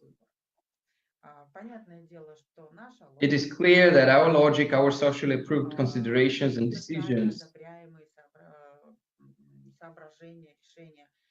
sometimes prevent us from making the right choice. So we don't need to use logic. But due to the fact that Biowell captures the real state of a person, the inner state, including that we can see the psychological state of a person, bypassing the logic, so bypassing his conscious opinions, we have the opportunity to look right there into the subconscious. What do we really feel inside?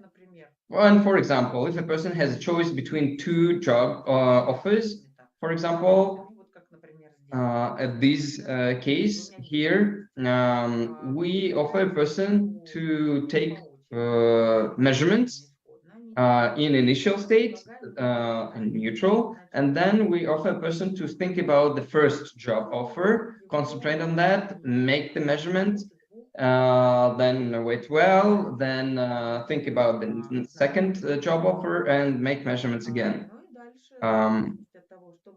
And then, depending on what we see, we can understand how comfortable this choice is for this person individually. For example, here on the left side, a person imagined a certain job, a field of activity that he decided to change. And if you pay attention, here you see that most of the chakras are slightly shifted towards the inner self. So it means this work for him will mean concentration on himself, concentration on personal things, desires, and possibilities. So this is a job, but it is not a socially significant job. But on the other hand, well, it's pleasant and interesting to the particular person. And on the right side, there's a second job offer, the second activity, which the man tried to imagine. And you see the chakras moved apart in different directions. And on one hand, some socially important, significant needs appeared, but the chakras moved far from the central axis. So much further than in the first situation. So, and also chakras have become smaller, some of them. And it turned out that the chakras went in different directions. When such things happens in the chakra picture, this indicates that a person is torn into pieces in between two worlds and some kind of internal conflicts occurs. In this second work, it will not bring him harmony. Accordingly, even the idea itself that you can see on the chakra program like this is actually very useful. So just looking at this, you can understand that it's not giving an harmony. If you haven't done this, then try it. It's very interesting. And the main thing that you can really bypass the logic and get information from inside, from subconscious. And understand what your subconscious mind really wants in this or that situation. There are certain conditions. It is necessary that your mobile phone should be turned off during such measurements. Like other sources of information, it's necessary at that moment where when you concentrate on something, you shouldn't be disturbed by anything else, your family, loved ones, etc. So you should concentrate only on the task. And between different measurements, you need to, like stress up to before tuning into the second topic. So another story. Between these two choices, there should be a small pause, period of rest, where when you don't think about anything or just sort of disperse, so that it doesn't turn out that the feeling of one choice is superimposed on the second one. So there should be some pause. This could be such an interesting story. This is how you can make this useful interpretation. In addition, the chakra program helps me to determine the subconscious or unconscious reactions of the person.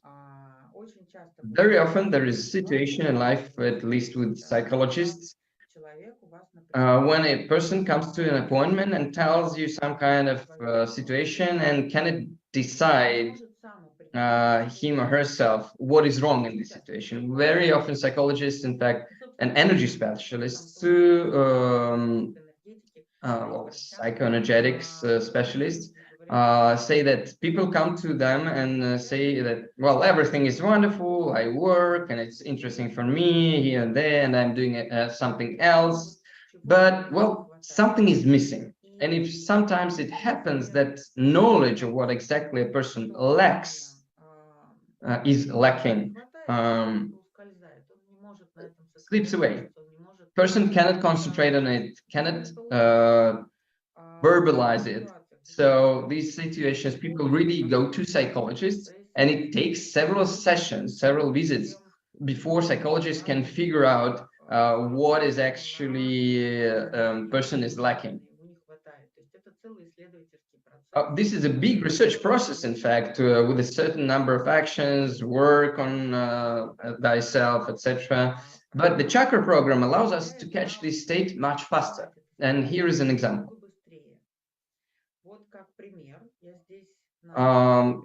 Here are two people on this slide. Here is a man and a woman. The woman is on the left. And you have a classical picture and information, well, analysis of information of intuition, communication in society is realized by her. The chakras are not pushed very far from the center, and this means that in fact there are needs, but they're realizable. It's just like a certain priority, so everything is fine, but in her thoughts and so on. While the lower three chakras are focused on the close environment, this means that both self-confidence, sense of security, sense of energy exchange, some kind of painful actions, it happens in her family and at home. But in general, if you look very interestingly divided, this is mental activity somewhere in society, at all at work, and the lower energies, lower chakras, energy exchange, protection, security, some kind of self-realization is at home. So including from this point of view, motherhood, sexual energy are realized at home with loved ones. And that's how she tells it, but she has a feeling that something is wrong.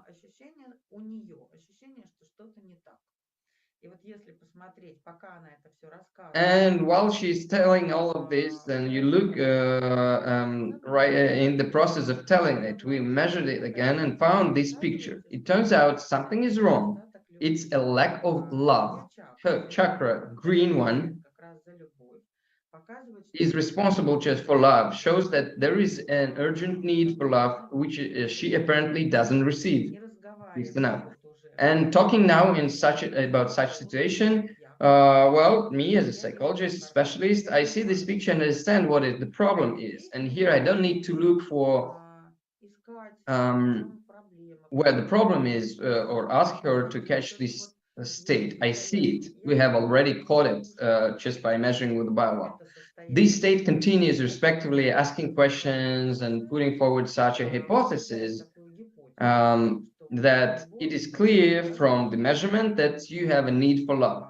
Like you have a family, everything is fine there, but what you're missing.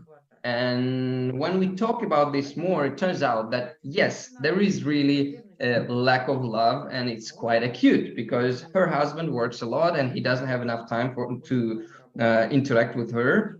And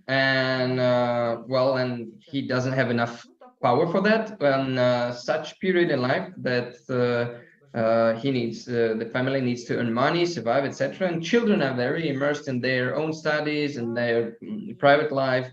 And in general, you know, how it happens when everything seems to be fine, but the family meets only at the dinner table or breakfast, and then everyone runs to their own apartments, their own business, and well, sometimes this situation suits everyone, but in many situations this can and mostly for women because they're more emotional and more sensitive, especially from hormonal point of view. So more often women feel this lack of love and interaction, and opposite happens. It happens that it is men who do not have enough love. So women have had a feeling of lack of love. Children have grown up, no longer require such attention to themselves. And husband is very immersed in work, and she doesn't know what is happening to her. She came to find it out. And very quickly with the biowell, literally in one session, we found its cause. Accordingly, further, it is already possible to make a decision. You can think about how to implement it, how to solve this exact problem with lack of love. Spend more time like trying to figure out what's wrong there. Here is a hidden motive for you, some kind of hidden unconscious reaction that she didn't think about and she didn't know that. And okay, and there is another story. Here we have a man on the right side who is very well self-realized in society, has a good job, he's fine, he's rich, he is socially respected person, active, and well, he's a doctor, and his work is people-oriented. So he's helping people, and he's very proud and satisfied with the fact that he likes that he can heal people, treat them. And at the same time, he constantly feels that some kind of anxiety and feels some kind of dissatisfaction in his life. and something constantly distracts him, and he can't understand what's actually important. He can't understand why, where with this external well-being, the external pressure from work, etc., something always worries him. Something is like, well, when we began to find out what's with him, to figure out what's wrong, well, his chakras are oriented towards society. He's really all very socially oriented person. But you see, red chakra is shifted towards personal life. But it happens like this: a chakra and red one. This is chakra of self-confidence on the right side. This happens in situations where a person needs to either prove something to someone else in close environment, or that he is worth something, or to yourself sometimes also. It's natural to ask questions, but explaining to him what the device shows, and here you see the chakras clearly show that there is some kind of self-doubt. So he needs to prove to himself that he's worth something, and maybe it's someone else close and significant. I don't know. I'm not sure about, but it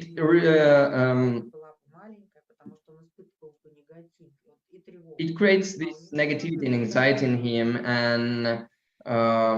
and when we began to raise this topic, it turned out that he really sets for himself really too high standards and excessive demands. He believes that he still needs to develop and become even better specialist, and he's stuck in one specialization. He's not moving forward, and maybe he's reaching some ceiling in his profession, and maybe it's wrong, and he should not be like that. He need to work more. There is opportunity to somehow stay in his place. As a result, on the one hand, it's great that a person wants such self-realization, and on the other hand, do you see how to do it? A person overloads himself too much, and when he saw it, and it was clear, and there is another very important feature.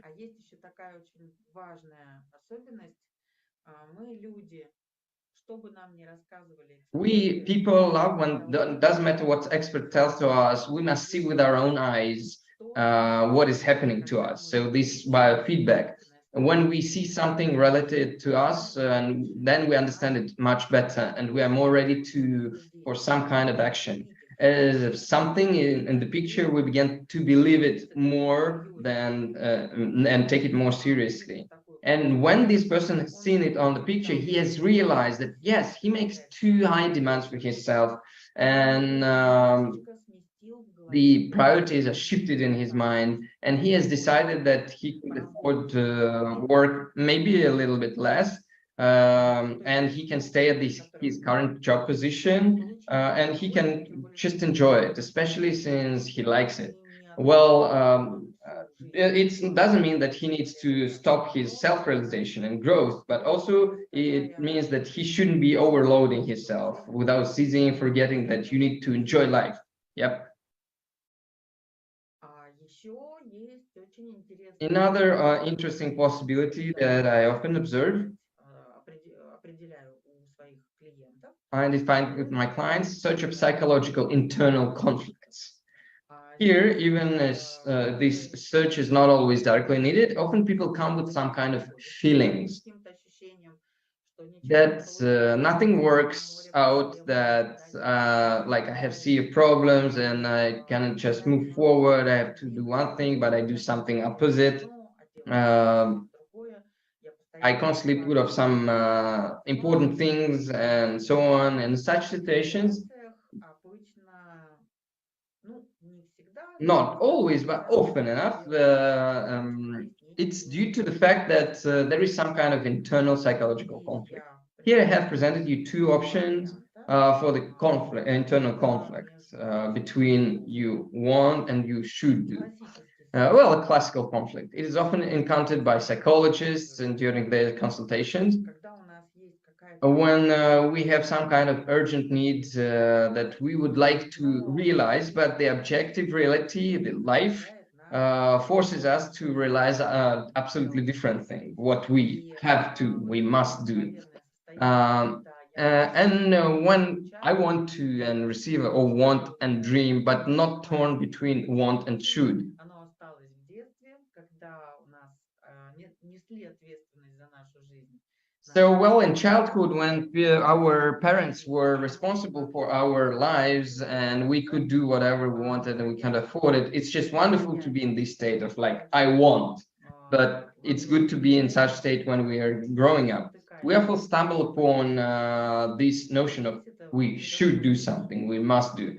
And here's clearly demonstrated. For example, on the left, look, we have a situation, and how do we define the conflict? We see the chakras that are the most scattered, most deviated from the center, and they must be beyond the normal size usually. And we have the green zone in the on the screen in the middle. It's more gray on the screen, but nevertheless, this zone is here. And here we find the most distant chakras deviating from the center. And by understanding what specific chakras are deviated, we can find the cause of the conflict. Here on the left in the picture, you can see that yellow chakra has shifted to the extroverse society. This is chakra of responsibility, duty, that is associated with willpower, and we see that to the right, to the introverse, we see the green chakra is moved, love, spiritual feelings, and so on. And here, the woman has a completely classical conflict. She really needs love and she really wants some kind of warm feelings and so on. But in society, at work, there is very tough need to realize something, insist on her own opinion, and so on, very competitive environment. And this happens to people whose work is connected with the fact that you need to be very tough in management. So where you need to make serious decisions, serious leadership actions required. So you have to act tough. For example, like sports trainer, coach, he cannot let athlete to do whatever he wants because he comes to some Olympic games. The coaches have to be really tough, very serious, to be really tough leaders. And if this is not exactly what a person needs, or if it's too much, distortion goes to this volatilization of sphere. Well, it's called periods to be scruff of the neck. He must force himself to do something by force. Well, to work and to use it for the benefit of the company, the state, society, or whatever. But the conflict remains inside, in the soul. I don't want to do all of this. I don't want to strain my willpower to use it. I want love and happiness, you know, there's lack of it. Flowers, dances, hugs, love from others, and so on. So that's when this conflict appears, and it looks like this. And in fact, as it should be, sometimes it's enough to see the conflict in order to understand what is actually wrong, and then start taking actions. So here is a very interesting direction. So great help to psychologists to see the conflict clearly so quickly with the use of the biowell. And here is another conflict, which is represented here on the right, when an uppermost violet chakra is shifted into society, and the blue chakra, the third from the top, is shifted in the opposite direction to the internal environment. So picture might look like when a person needs to act, to work somehow, intellectually, you need to load your head, maybe study, maybe there's some kind of other work and activity for maybe accountants, especially when they have some big reports or some calculations for scientists, some reports preparing. This is how the picture may look like. If you really want to chat about something interesting, sit with friends or relatives, discuss maybe some interesting topics for you, chat with close friends, etc., where you can have a pleasant talk about something interesting for you. But you have to sit down and do the work, and this is the conflict. It's not just that we saw this conflict. Usually it's not that a person comes and says, let you find a conflict in me. Usually a person says, I don't get along at work. I have been writing reports for 3 years. I can't describe it. I can do something that I should. I put it off all the time. In such situations, we offer a person to concentrate on these states and tell us about it in details. And right during the process, we make the captures of the fingers during the person in this state, and while the person is still talking and telling us about very being emotional and mental state, we catch this state and we capture the fingers and we catch the conflict. And when he sees this on the screen, very often this is enough to understand that in some cases it is necessary to shift priorities in life. Sometimes, somewhere, it may be different to allocate time or tasks, so you need to change something in life. This is enough for a person to say, oh yeah, I understand, I need the help of my colleagues, let them help me. It's not like I should do everything myself. I will jump over this dead end, I will overcome it. And here's another opportunity to explore a person and determine some of personal features.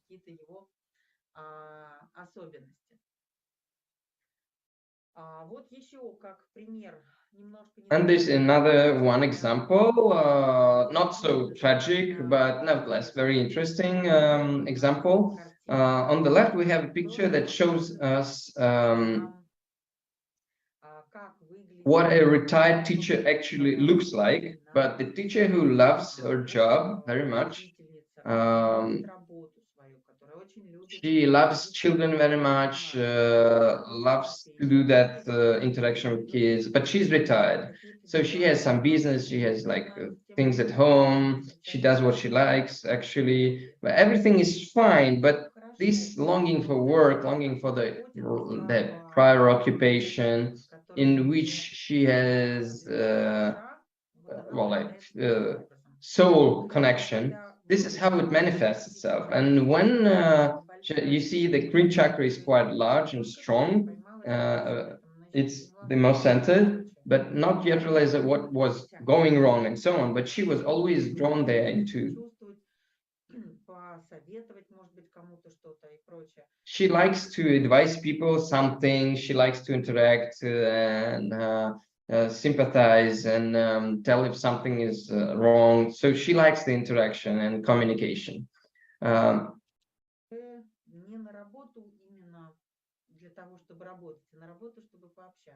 And she sometimes visits her prior work, but she comes to her prior work just to communicate with other teachers, not to actually interact with kids. That's what she really loves.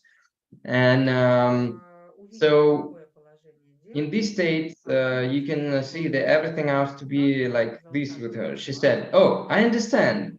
The retirement is over. It's just that I'm no more retired. I will no longer plant flowers, etc. And I want to go for a walk anymore. I want to continue my business. And she has opened the special groups for kids, sections for children, and she now helps them to prepare to exams, to study some subjects,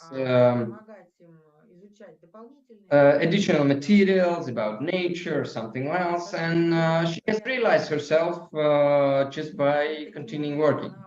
And in this way, she has understood what the problem was, and she has got it and turned it into longing and drew her own conclusions from this, just to make her life better. And here is another person, another example on the right. It's a big business owner, top manager, and everything is great, strictly speaking. There's already no serious internal conflicts, but nevertheless, we simply had an agreement with him. So he went for a vacation, and we measured his condition, and he was interested to see how the vacation will affect him. So when he returned back from vacation a week later, he started his work already, like get into it, and he measured his condition again, and he saw this. And I have explained to him that, and he laughed a lot about it, because if you look at this picture, you can see that he is already socially oriented. You see most of the chakras deviate to the left side, and the left and red chakra is shifted most to of all. He has already turned on his leadership qualities. He turned on his professionalism as a top manager. She has focused on work, and only one chakra, the second one, that speaks about the need for material creativity, some energy exchange, like as an art, as energy exchange on a sexual level, associated with hugs, as exchange of energy, etc. And in close surroundings, at home and so on. And even having already started work, his need of energy accumulation remained with him, and he didn't go anywhere. It's very clear here. This need stayed with him. And it's funny because actually this chakra is one of the biggest in this scan. So he has gained enough energy to work, but at this state, when after vacation that he has already ended and he came back to work, he still remembers the vacation, well, with thinking like, oh, it would be like back, it would be great to return back to the sea and mountains. It's where it felt so good, cloudless, serenity and health, etc. And how it's quite visible and funny. He laughed at himself and said, well, that's why I can't unpack my suitcase until now, even 1 week later after returning. So still my swimming suit is there, and my sunglasses and my bright summer t-shirts that I cannot wear at work, they're still there, and I don't want to pull them out from the suitcase. Well, it's clear there is such a funny internal conflict, although formally, from the point of view of psychology, this is also some kind of internal conflict. Well, but there is no big negativity in it. But if you take it seriously, then it would be much like if he will not think about it so lightly, like easily, oh yeah, oh, like it's just the bag, etc. So, but I'm at work, it's fine. So, but if some people may put too much significance into this problem, and then it can become really serious that you have to work, but you still want to go for a vacation. This state is not acute, so, but it's interesting. And as a conclusion, I would like to tell you that all my observation in this life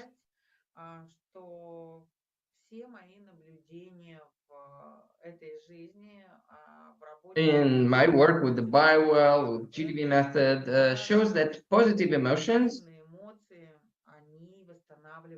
they restore energy. They restore energy and accumulate it and helps us. And whatever happens in life,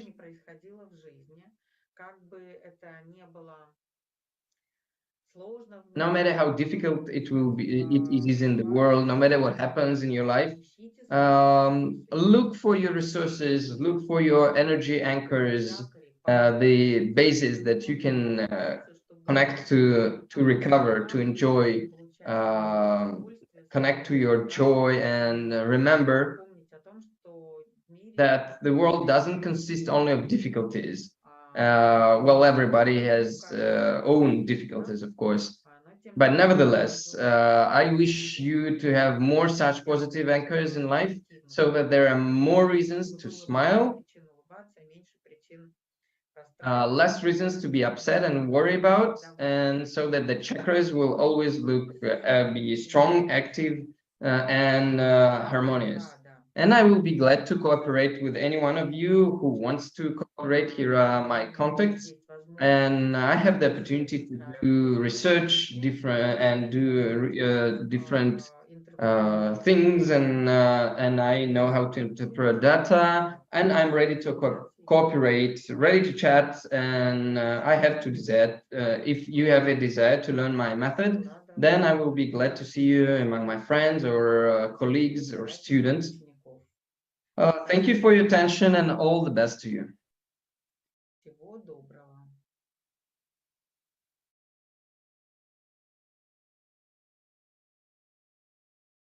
Well,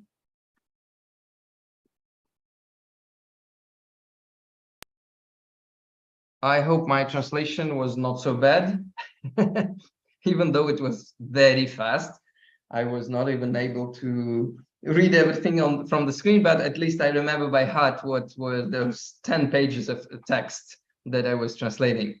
So, well, you see, again, we are speaking about this application of BioWell during our sessions, well, specifically for psychologists, of course, because you just pay attention to the fact that Elena is making interpretation even for those chakras that are shifted within the green zone. It's the level of, you know, mastership, the skills, you know, like Guru Raj in the previous lecture, he was doing interpretation of these even small shifts, just slightly more than 10%. He was already able to correlate with specific symptoms in the person. Here, Elena is also able to correlate these specific problems in life of the person with these even small shifts towards left or right of the person in the chakras. So very interesting approaches, you know, to find these internal conflicts, to help the person to make a decision. As we discuss on our classes, that, well, it's nothing difficult. You just ask the person to concentrate on something, and while the person is being concentrated, you do the scan.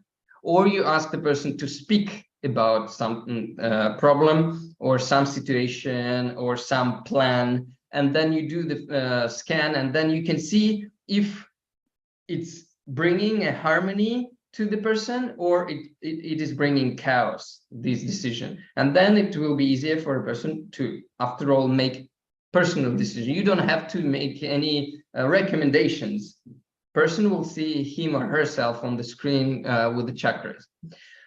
So we are coming to our final presentation by our trainer from Mexico, Yannick Ruiz. He is a professional life coach, nutritionist, and also, well, you remember that we are developing our lifestyle approach, and we are going to add a lifestyle tab into our software. We are working on the design of it to make it really good looking and really that will grasp attention. So in these 5 spheres of lifestyle, so the nutrition is one of the big spheres and very important ones. So let's Yannick speak for himself, and let's go. It's going to be his presentation right here, right now. Let's go.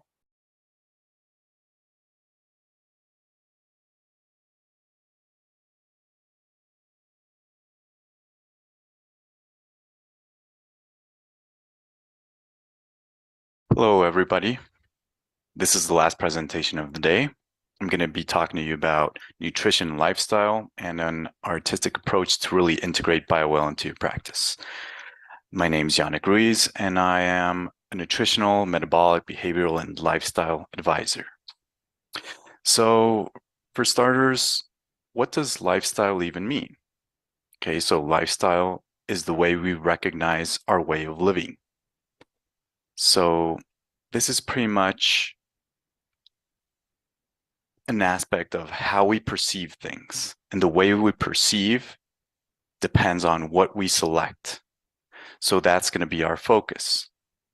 And that is very important to really know, because depending on what you see, just like on this image, is going to be the route that you will take in order to increase your health or improve your life skills.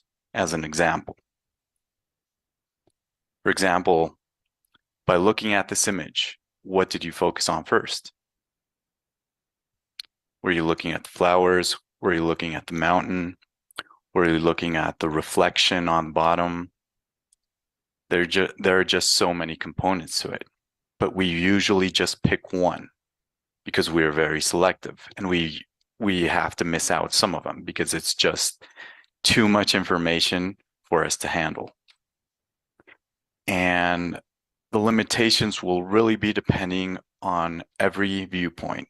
So just like visible light, it is only just a fraction of all the different waves that we can find in the electromagnetic spectrum. So if we go at it, you know, at aborting any illness or improving health and wellness, the Ayurvedic system is very useful. And it always starts with the mindset. So our perception of the world, our lifestyle, and that, well, our perception is going to actually focus on how we see and view the world, how we will interact with it, with our own lifestyle.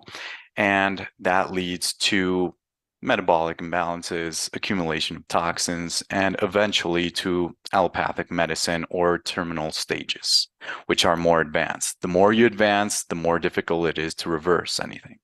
But it is very possible at every single step of the way. So how do you choose your journey into increasing your health? That's also a question for practitioners, because at the end, you have to select a certain method, and that's going to be your approach at how you will apply a different way of doing things.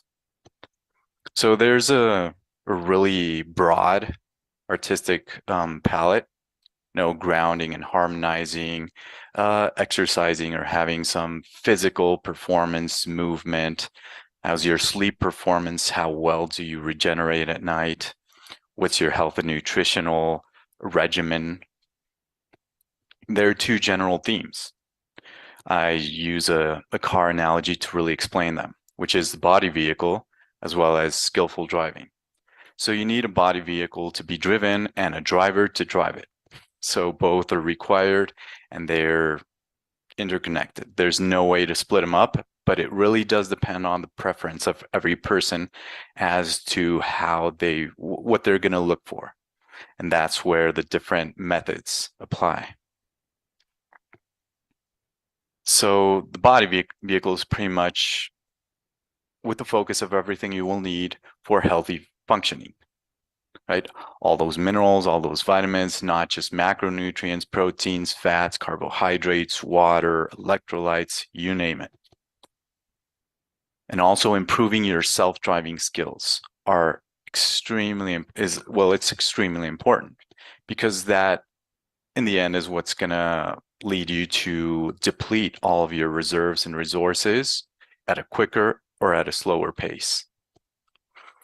So for starters, it's going to be very useful if we have a general context as to what's been happening in all these cultural beliefs. So we really need a background as to what is being seen right now and how to abort it. So there are a lot of blind spots in our perception. And one of the most important ones, actually nutrition, is not having the required and essential nutrients that our body needs. Without them, we die. When we start running low on them, our functioning starts going down until it gets really bad, and then you'll find all these clinical symptoms. So I call it a hidden hunger, because you can't see it. When you split an apple, for example, you can't see the molecules. They're too small. So you really don't know the amount of vitamins and minerals that are contained in food. So our brains really depend on this for functioning and performance, right? If you want to be thinking, feeling, focusing, paying attention, learning, all of your performance depends on it. Even when you go to sleep, when you're sleeping and you're regenerating, you require all those building blocks and transformers. So since you can't see those small molecules, you really have to take another approach to what we call nutrition, or the general calorie-based viewpoint that is really not useful at all. So our performance really depends on this. Metabolism is transformation, and your physiology is just going to be a reflection of all those limitations and transformation. And it depends on how intense you do things and for how long, right? So performance really depends on building blocks, transformers, and time to repair, right? There's a rhythm to things, not just the building blocks and all, not just the workers and the material, extra material that's needed. So rhythm is also another important aspect to this. So minerals and vitamins in general will be required not just to form your body, but for every single transformation and chemical reaction. For enzymes, for coenzymes, helpers of enzymes, which are those like tiny nano machines that are going to be accelerating and placing everything in its place. Everything your body will need at a cellular level. So who's at risk for these deficiencies? Well, pregnant women are using a lot of resources to create another body. Infants and young children that are growing, that are forming their body, their brain, their systems, their organs. Endurance athletes and peak performers are others that have high demand, will have a lot of wear and tear. And that means that they will need a lot of nutrients to replenish and regenerate. Elderly people, vegetarians and vegans, the more you limit your nutrient potential ingestion, the more you'll be at risk. So that will only make it harder in a way. Now, food insecure people, socioeconomic aspects are also very important. People that are dieting, just focusing on this calorie restriction diets, that's also very harmful. And smokers, these are examples of, different groups that are at higher risk. Now, the soil does not contain the minerals that we require anymore. It's been going down for years, for 100 years. The amount of minerals that we could find is completely different. So the soil is quite hollow, and you can find this in food as well. So this is just an image of how one single apple, the amount of iron it contained in the 1950s as opposed to what we see now in the 2000s, how many apples you would need to get to the same amount of minerals. And you can just see this in pretty much almost every single type of food. So farmers are paid in bushels, not really in the essential nutrients that we require for health. So that's one of the main issues. And why aren't they in food?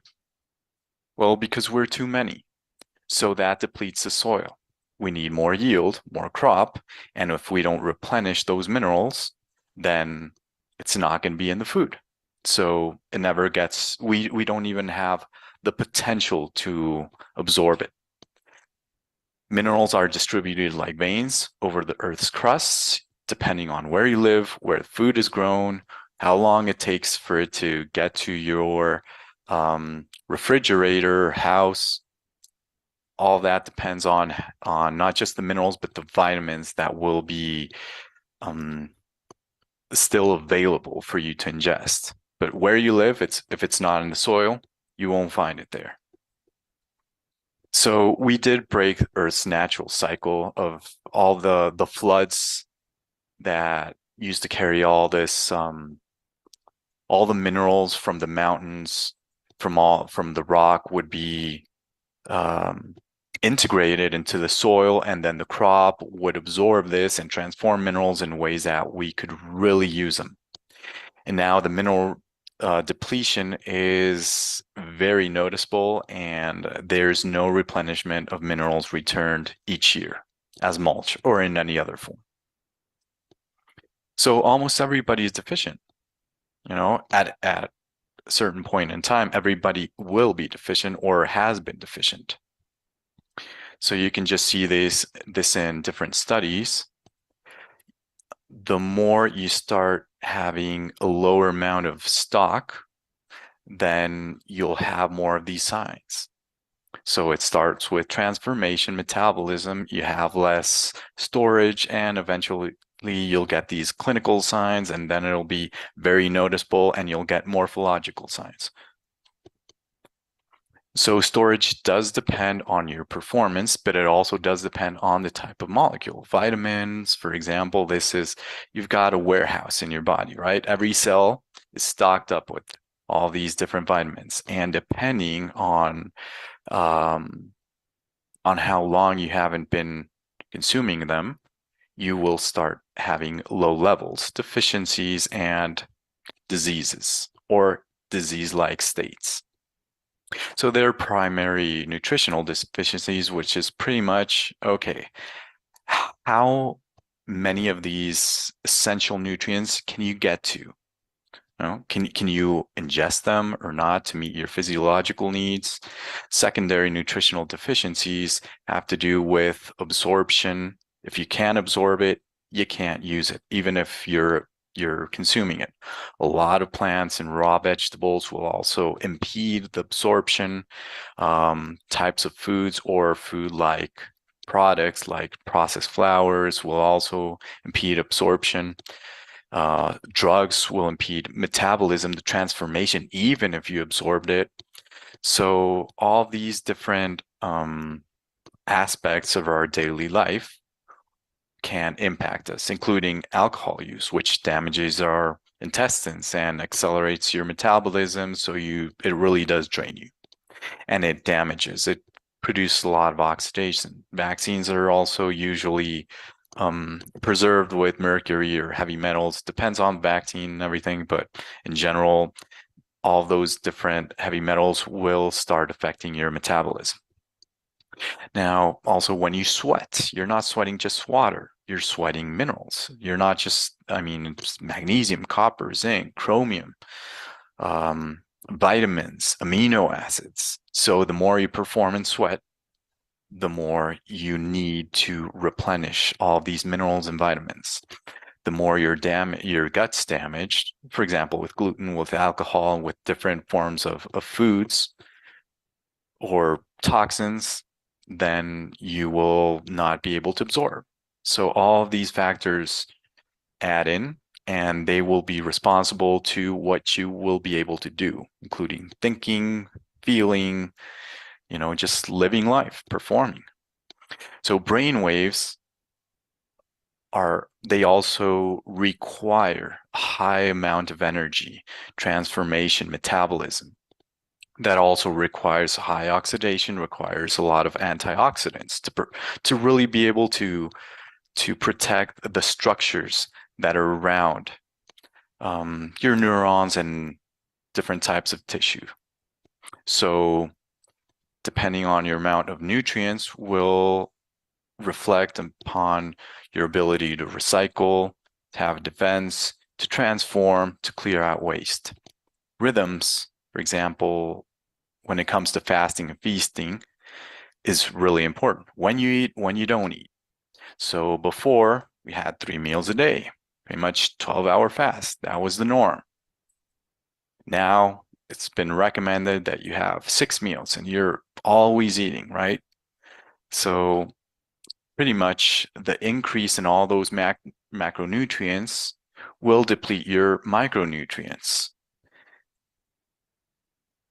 And there's a reason for all this, right? You don't have the minerals that were usually spread out in the gardens from the wood ash, and the plants would grow and take it up from the soil. We have more waking hours because of artificial light. we have longer eating windows, and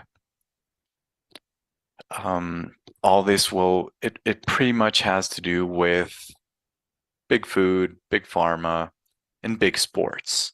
Because at the end, we've also been taught this, eat more and exercise more, and this like idea that you have to move more to lose weight. And the more you move, the better. And that's really not the case.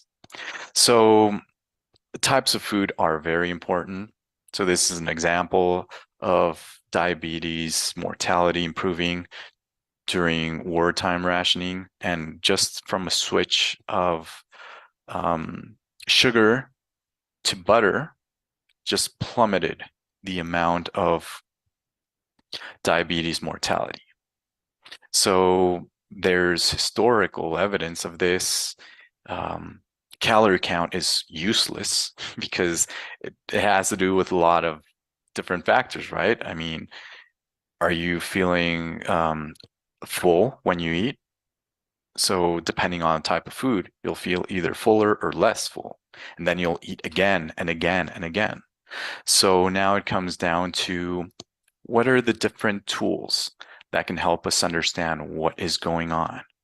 So we can use our own artistic palette to really design ways to improve or make a shift in our lifestyle, whether it be our beliefs, which is pretty much how we drive everything, through nutrition, performance, sleep,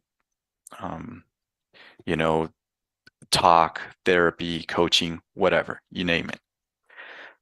So BioWell as an aid to really be viewing lifestyle is very useful. And there are multiple approaches in how you can integrate it with different types of tools. So this is an example of a peak performance trainer. So a part of the information is in Spanish since I'm in Mexico, but in any case, I'll just translate everything. So pretty much a person that starts having issues with joints, that's just pure wear and tear, is having sex hormone issues, just doesn't have the vitality, is feeling irritable, meaning you're having a lot of also blood sugar issues, blood sugar spikes, you're feeling hangry. So all that has to do with not knowing how to, for example, in this case, restore, replenish after all that wear and tear. So you can just view different parts of an image. And this is what makes BioWell really stand out, because you can have a glimpse just by looking at this. Okay, so there are different points where you're low on energy. It's that simple, right? So you're talking about energy, you're talking about metabolic processes. And you can just see how these different aspects, you're talking about microvascular blood pressure. You need that so you can get all those nutrients, the blood and everything, structured water, you name it, to different parts in your brain, right? And in this aspect, you can see the very dominance of one side of the body to the other, trying to compensate. The stress level isn't really going to tell you too much in this case, but you can really see it in a diagram of energy and just know that, it's already getting to a point where fatigue is dominating, and not understanding rhythms and cycles of when to do things, when not to do things, it starts impacting.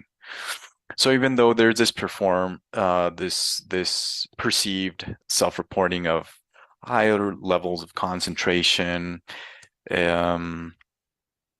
this helps provide a context of how your client views himself, right? But when you just see an appetite of 10, then something's going on.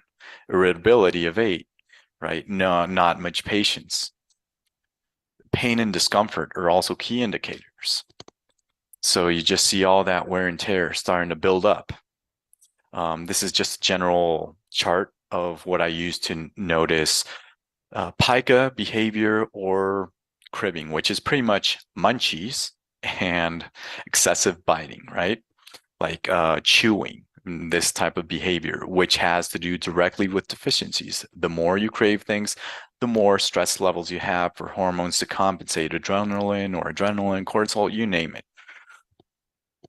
Also, body mass distribution, knowing not just the weight, which really doesn't tell you that much, but the body distribution, which is very important as well.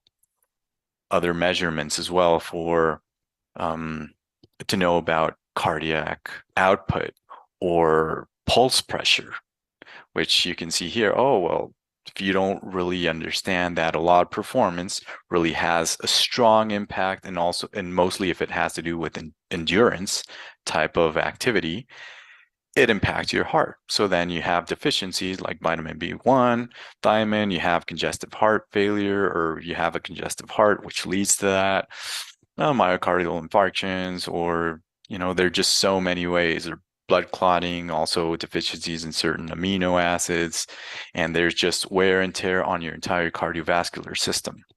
So having a very high, such a high amplitude here isn't a sign of health. It's the contrary. You can just see the vascular tone and pulse being quite low, the pulse, not really the tone, but you can just have this idea, and you can also see it reflected in the biowell.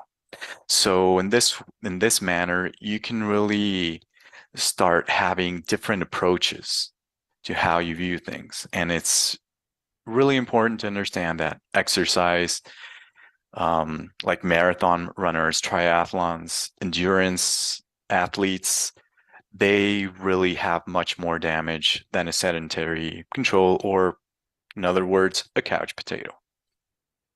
Right? So there are different meta-analysis of this. They get to the same points, right? You have more wear and tear, and that's why tens of thousands of Americans die every year during or right after physical performance. So the word exercise really doesn't tell you much. It's like, are you walking, or which type of exercise are you doing, right? Basketball being one of the main depleters, and where you have more incidents and deaths. So which type of exercise or performance are you focused on? Now, you can also test your resilience by using biowell, and you don't have to go through all these other types of performances, which can give you information, but when it comes to speed, biowell can be very useful and very telling as well. So self-image, this is an example of a person just eating once per day. So you can just see the image on the right, on the left, it shows really low levels in different parts of organs and systems. Then just the stress test. We were talking about 20 sit-ups, and the person could not continue. And it was a woman in her early 30s, right? So you can just see the depletion, the lack of resilience, and 10 minutes after that, the stress test, just showing how the person should not be carrying out barely any physical activity without being able to replenish all the reserves and eating more, because also macronutrients are important here as well, not just micronutrients. And you can just see the stress really going up in a very marked way, right? With some certain aspects which are even more noticeable. So you can even see here, like your nose and your ears and just your eyes, and you can see how the immune system is very low. So much. There are a lot of different like sides to how you can see this. It's a lot of shifts in the system, and you can see more marked in different parts of the body, really even noticing in the teeth. So biowell, I've always been very impressed on how I can find, how people are really pressing, just like pressing their teeth, or there's any type of issue in the oral cavities.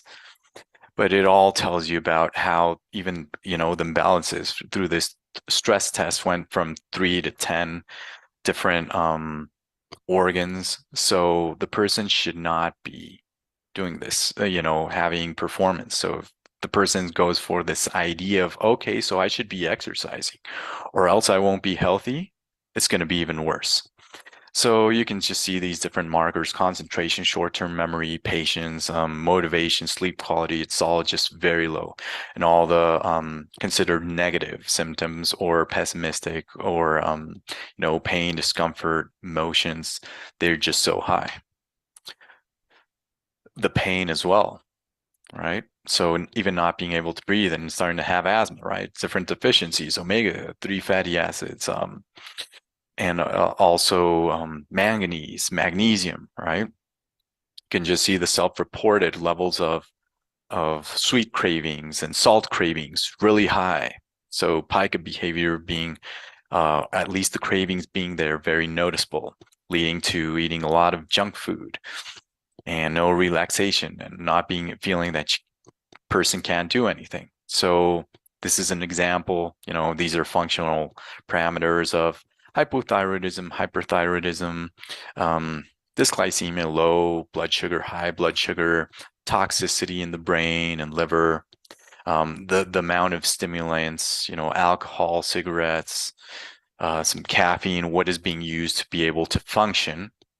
Sex hormones also having a lot of issues. If you're surviving, creating all these other stress hormones so you can perform well, you're not going to be really, your body's not going to be having the capacity to replenish and relax and focus on all these replenishing type of hormones, right? So another example of 5-day fasting mimicking diet, which is a prolonged form of fasting, you can use BioWell to be monitoring the levels of energy to see if it's, their stability or not. And it's very useful in this aspect to really be monitoring your day-to-day performance.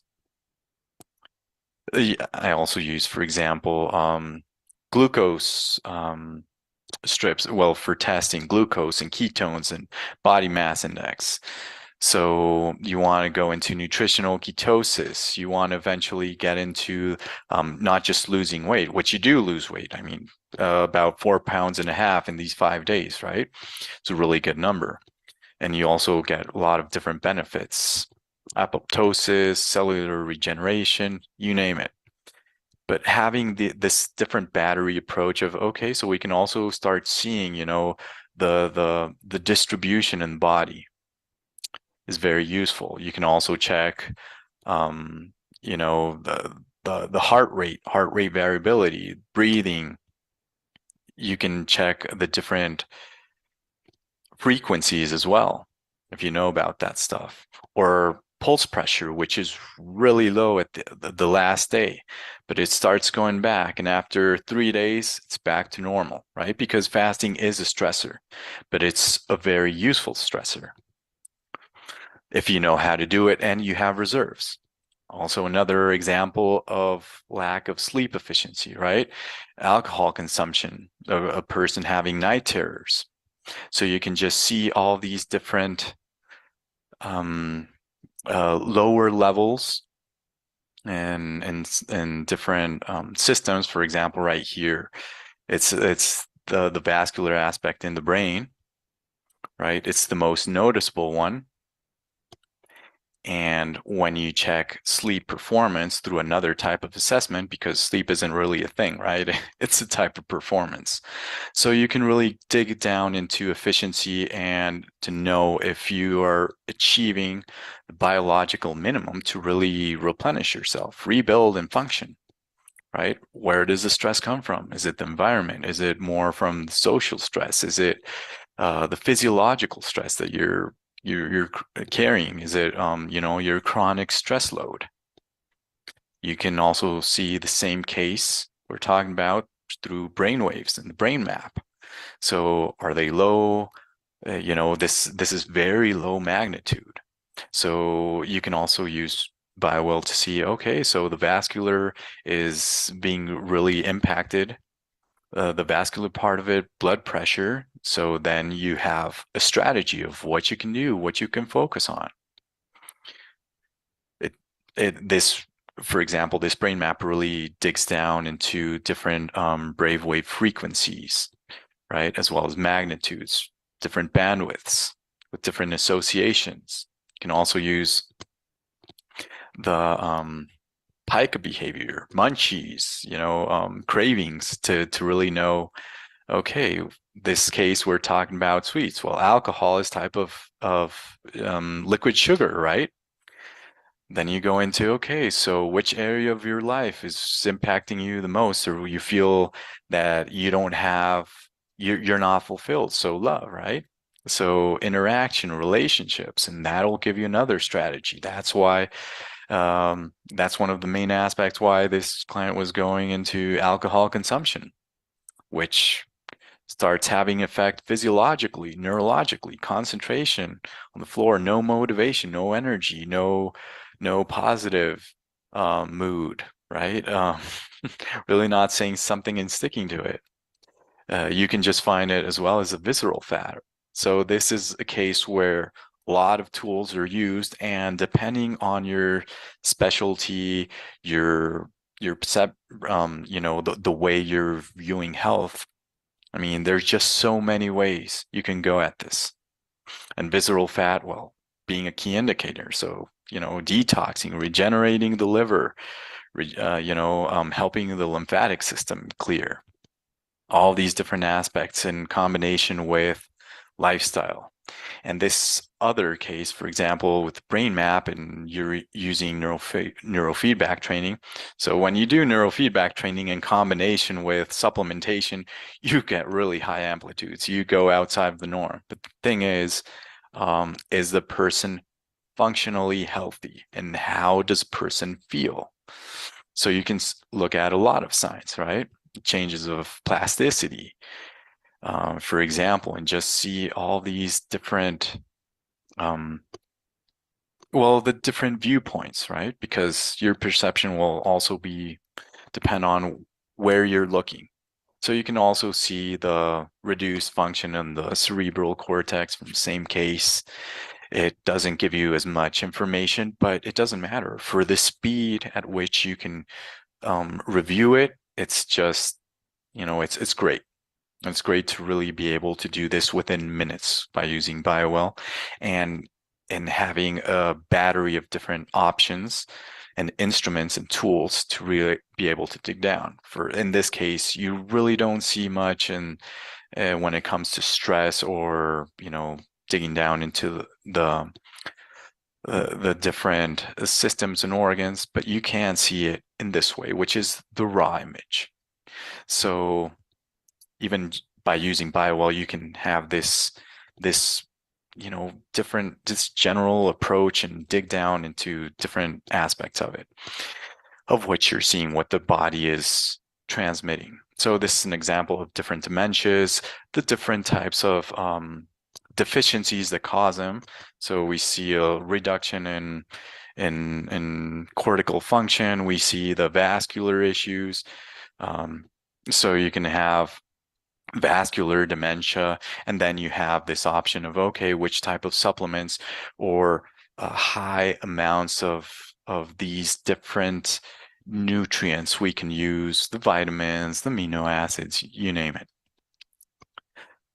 So this is like a general way, just a recap of an idea of how you can really identify and avoid all these blockades to nutritional deficiencies, these ideas, for example, the nutrition via calories, which, well, it just will not do much for you if you don't understand the micronutrients and metabolism, the way you're viewing things.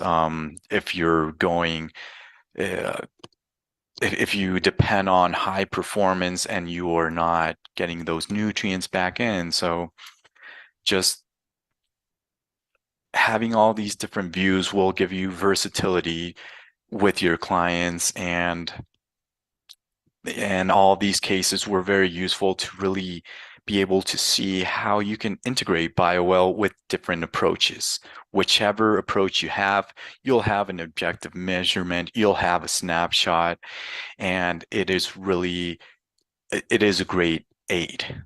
So you can use your own artistic way, your own point of view to really aboard what the person is doing, you know, and how to talk with that person and really provide a different lifestyle approach, right? Changing those aspects of life, how you're viewing it, and what to do differently.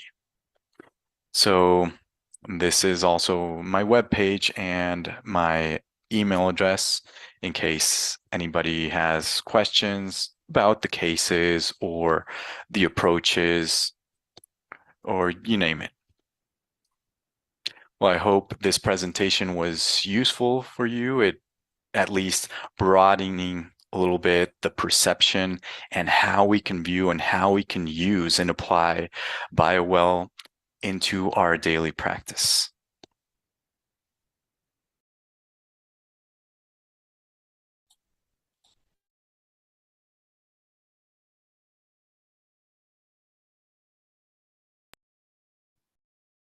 Okay. That's it. Job done.